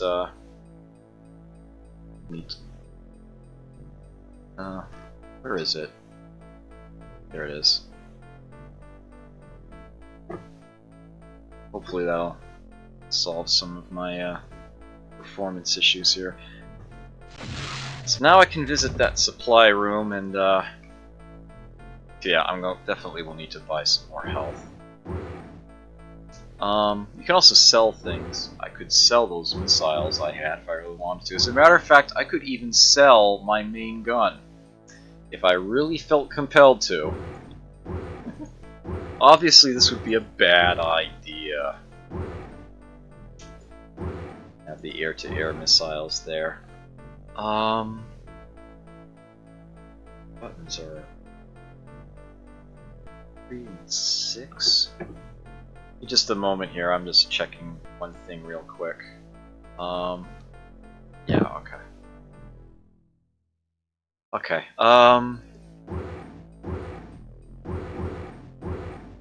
The phase shield is essentially a bonus health bar that has to be carved down for your plane can take any actual health damage. I'll just keep the air-to-air missiles. Looks like all I'm gonna do is buy my health back up and then take a mega bomb just to have one supply, save the rest of the cash. I'm keeping it in extra hard monkey mode for now. I actually have completed this game without continuing before, but it has been a long, long time. As a matter of fact, I don't expect to make it past this stage. It is a little hard to get things started. Mind you, even if I do make it past this stage, I won't be finishing this game at this time. I would actually stop there so that I can move on to the last game of the evening. I have saved the best for last. Oh, that's gonna... Yeah, I kind of wish I'd saved that for later on when I know there are gonna be some monkeys, but that was looking unpleasant. That had gotten out of hand.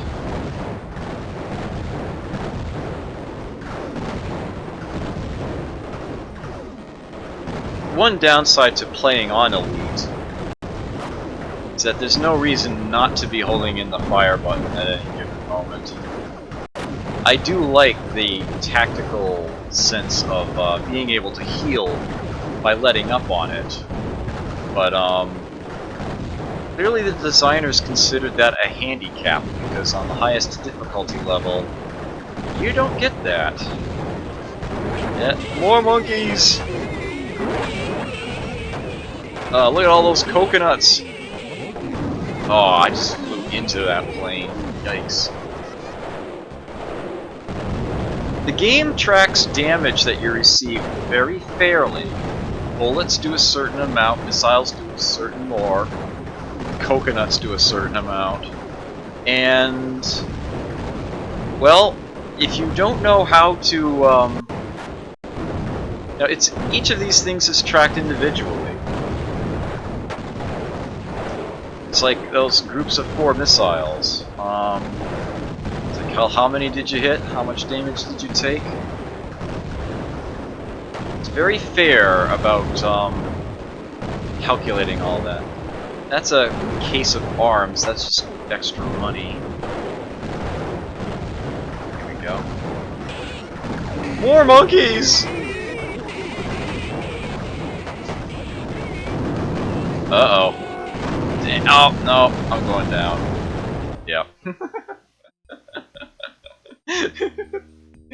Oh well. Yeah, if I were to make a serious score run at the game, I would not be turning on monkey.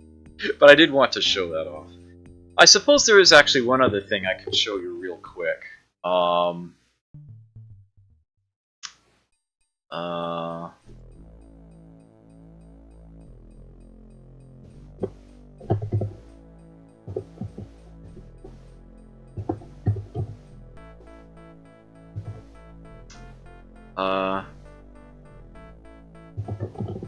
I'll just call him Cheat McCheater. His call sign will be Scrublord Face. Oh, it won't fit. Scrublord will have to do. This game does have a cheat code. Easiest cheat code ever. You press backspace. That's it. And look at that. Suddenly, you've got the death ray.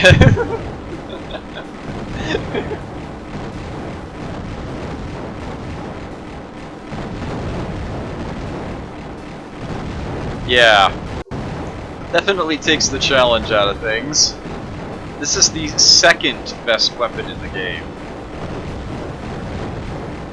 It sets your cash to 0 when you use it, but just use it at the very beginning and who gives a crap. So yeah, I thought I'd show that off real quick. Shortest cheat code ever is 1 keystroke. Yes, pew pew pew! The monkeys are not indestructible, but they do have a lot of health. On the early stages, when you're still only armed with a machine gun to deal with ground targets, you might get 1 monkey defeated out of those groups that they show up in, and good luck with even that much. You would need to be pretty much in just the right spot, and you'll probably end up tanking a lot of damage, staying under it long enough to be able to finish it off. But once you get, say, like air-to-ground missiles, or use like a mega bomb or something, yeah, you definitely can destroy them, and they, if I recall correctly, are worth a lot of money. So theoretically, someone might actually be able to 1cc elite difficulty with monkey mode on? Good luck with that, though. The tough part would be getting that started, getting that off the ground. It probably is possible, but I don't know if I would ever manage to do that myself or not. But I have 1cc'd elite difficulty without ever turning that on. It might actually even be easier to turn it on for specific levels, especially like mid to late game, when you know you'll be able to defeat them and get the money for them. But I would think it more appropriate to either use it on all levels or no levels. But it's always there. Just hit the switch. It is a level by level basis. You need to turn it on every single level you want to go on. Hit the switch, hit those 3 lettered buttons there, and then go fly the mission. But for now, I will just get out of here.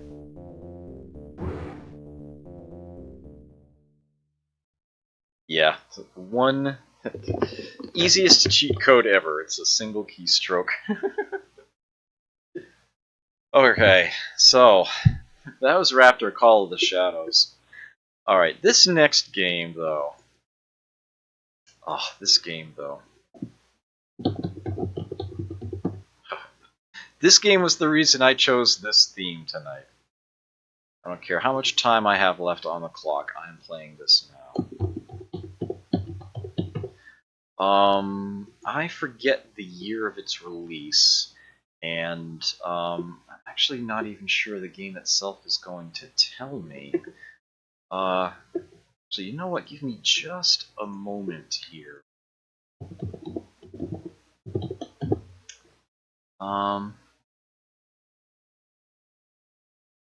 Yeah, Psygnosis,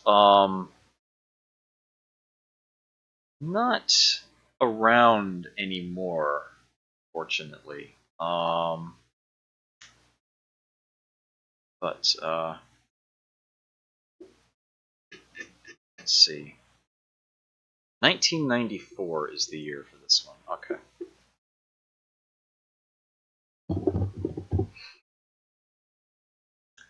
Yeah.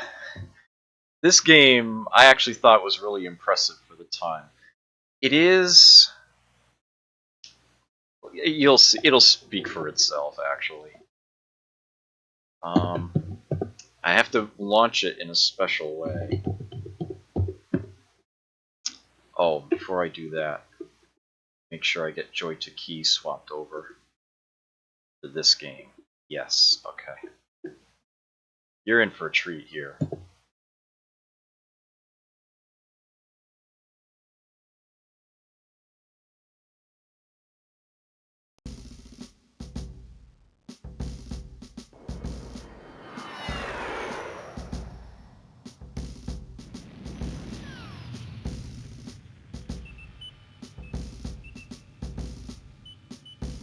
Centuries ago, our forefathers left Earth in search of a new paradise.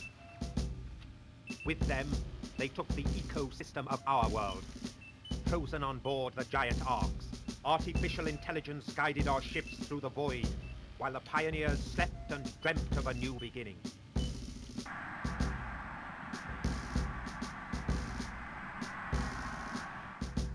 The machines maintained and monitored every aspect of our existence. They began to evolve.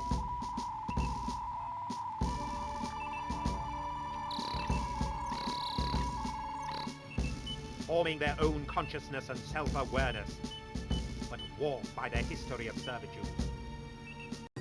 We were no longer masters of what we had created, but its slaves.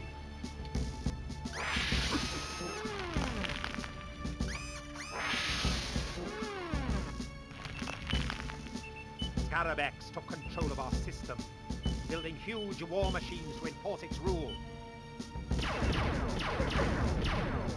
Orbital habitats were destroyed, populations wiped out, millions died. Starcore were swamped with desperate cries for assistance.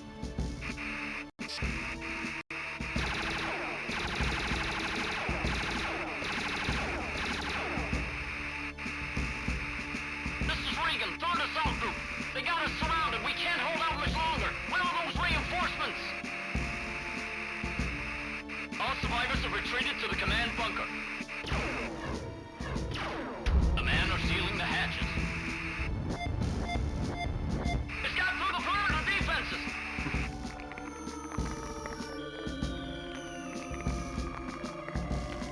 It's in here! Open fire! Computer, brief the Scavenger Force Squadron on their mission. Mankind's last hope lies in the experimental Scavenger 4 fighter squadron and Operation Novus. As commander, you will lead the strike team and launch a decisive blow against the Scarab forces. We have identified several weak links in the enemy chain of command. Each one will have to be eliminated if we are to have a hope of defeating Scarab X. Target number 1 is the atmospheric Sentinel hovering over Callanor. Details have been fed into your NAVCOM. This mission is of utmost importance, Scavenger 4. Failure means the destruction of civilization. Good luck.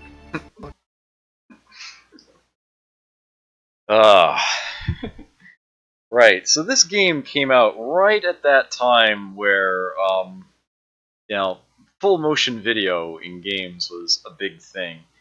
There was actually a release of this for the PS1 that I am very much not fond of because it culled from the game what I think is one of its most fascinating elements. Although I suppose it is technically prettier than this version.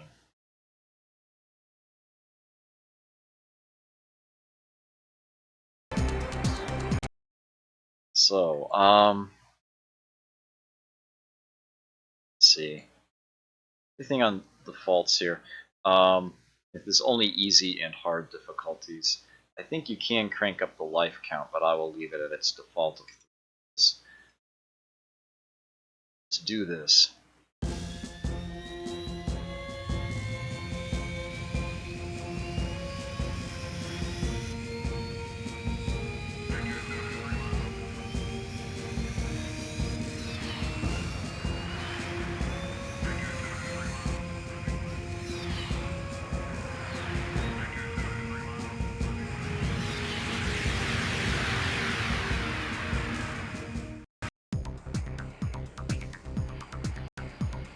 The music is fantastic.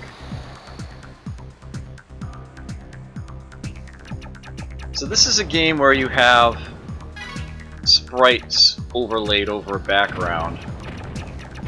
Kind of like the arcade game Us vs. Them, which you may or may not be familiar with. Oh, Lord BBH played that on his stream fairly recently.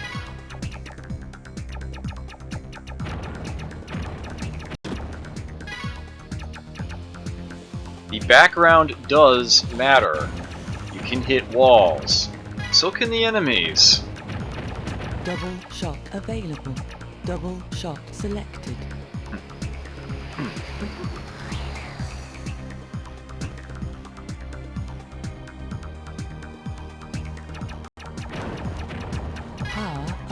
available.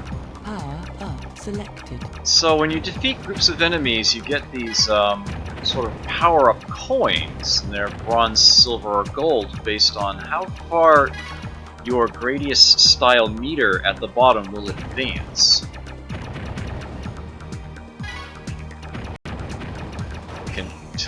Enemy crashed into the floor there. Ugh.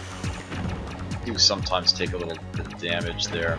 It's a tough curve to make.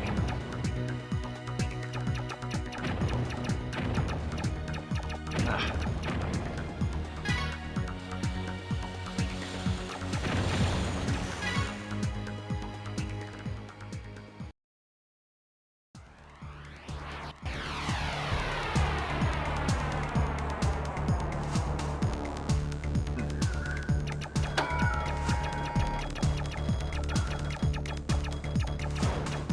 Whoa.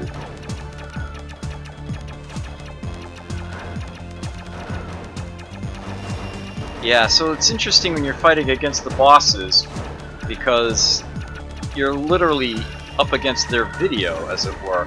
They do have some discretionary sort of sprite-based attacks with their bullets, but as you can see, there's some other sort of scripted events, like those big spiked balls that fly out, that out of necessity will always hit the same spot. You can plan on those.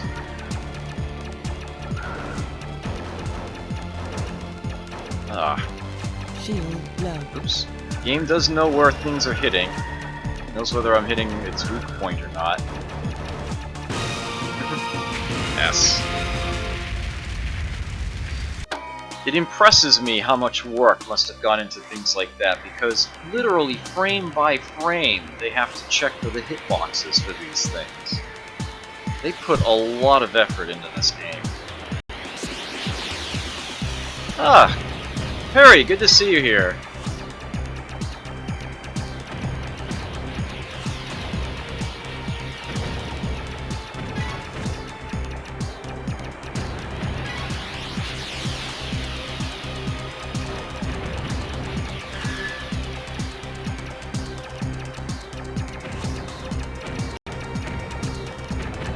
Shield critical. Ugh. It's running low.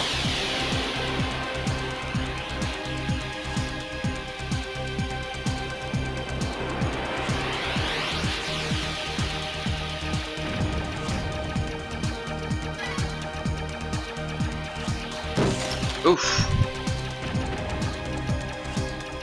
Came in from behind. Smart bomb available. Smart bomb selected. I may need those to stay alive here. Shouldn't be afraid to use them. Oh!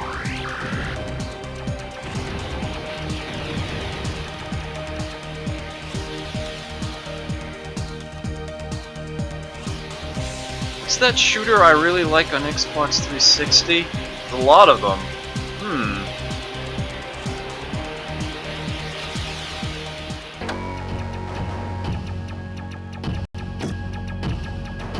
Oh, no you don't.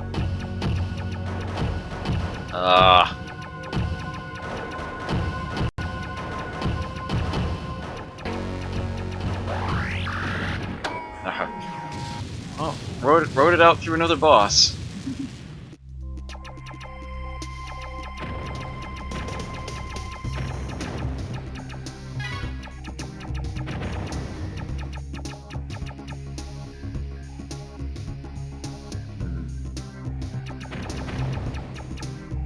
Treble shot available. Oh, nah. I knew that was gonna happen. Smart bomb available.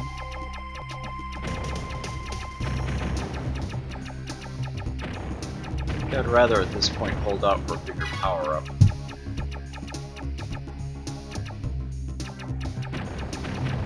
Wingman available. Drone available. Drone selected. I like the drone, I'll take that one. It's your Gradius style option.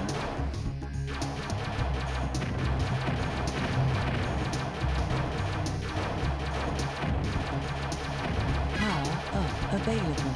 Power up selected.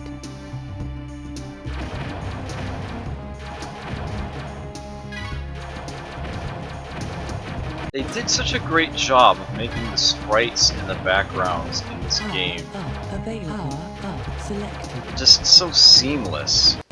They don't stick out like a sore thumb. They do stick out a little, but it actually really does feel like you're, flying along here. Treble shot available. Treble shot selected. Here we are. Power up available. Power up selected.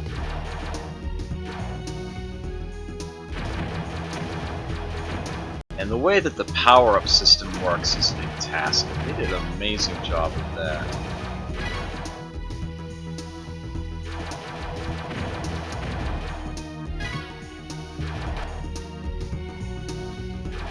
Ooh.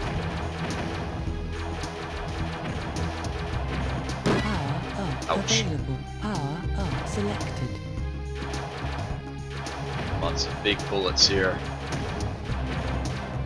Lots of pew pew pew. Oh, bloody hell.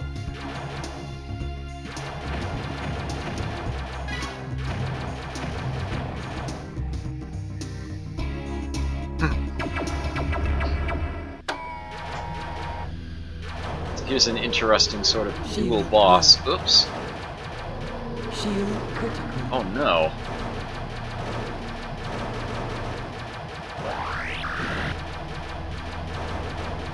Ugh. This fight's hardest at its start. Now the dragon itself wants a piece of me. Oh! Damn it. Almost had it too.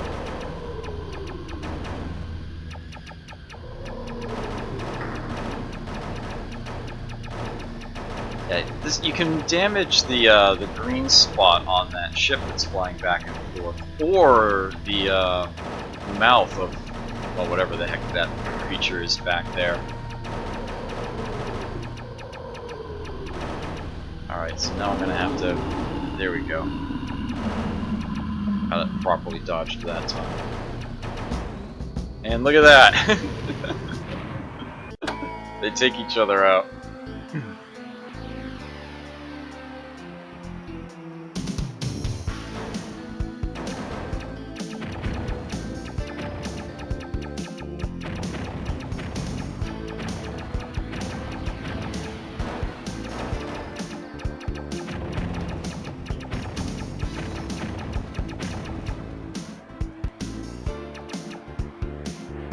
Yeah, my copy of this game is on a CD. It was released in part of a collection called Action Stack, I believe it was.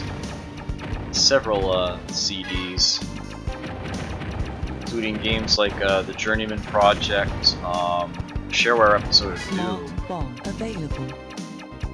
Smart and bomb selected. Spectre VR was on there. There were 8 games in total. I don't remember them all off the top of my head, Red shot available. but this was definitely the one that really got my attention. Spread shot Yeah, select. go ahead and take that. Get a shot to get some width going.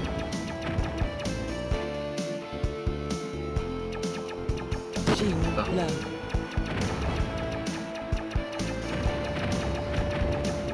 I don't know if I'll make it that far, but some of the later stages, enemies behind you will start firing homing missiles, and you'll have to be very careful with your dodging.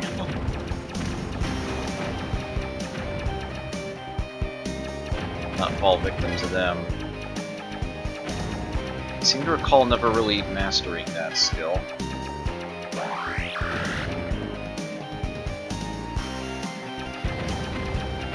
Smart bomb available. Smart Take it. bomb selected. Alright, take care, Duke. Radiant Silver Gun, yes. That game is fantastic.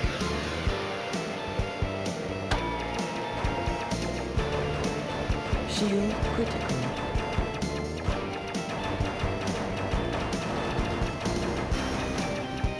Shouldn't be too bad if I watch his shots carefully.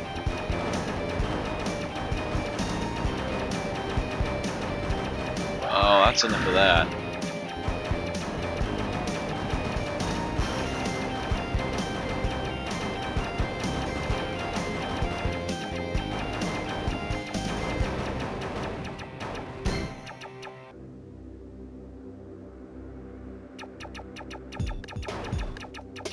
Oh dear.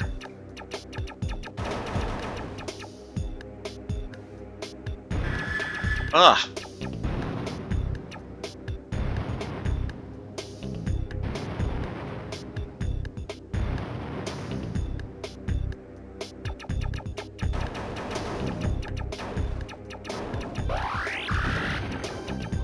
Oh no.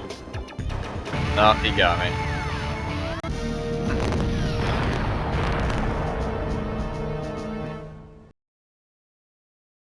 Notably, this game actually has several game over videos that play. It's the eye somehow. Every few levels, you get sort of another intro style video there where they show another planet. You may remember the red one at the beginning there. Each time you make it to a new planet, the game over video actually gets longer. They add extra footage. You get to see more and more of just how bad things are because of your loss. But I was still on the first planet there, so yeah, you got the shortest game over vid there. Yeah, they did a. I am just amazed by all the work that must have gone into this game. I mean, I cannot think of any way they could have handled the boss fights in particular, other than, like, frame by frame, saying this is where the hitbox is for this target. Because the bosses are all in the video itself. It just... yeah, this game comes from a time where full motion video was the thing, and a lot of it is really bad or really campy, and well, the acting in the blue section there is particularly bad.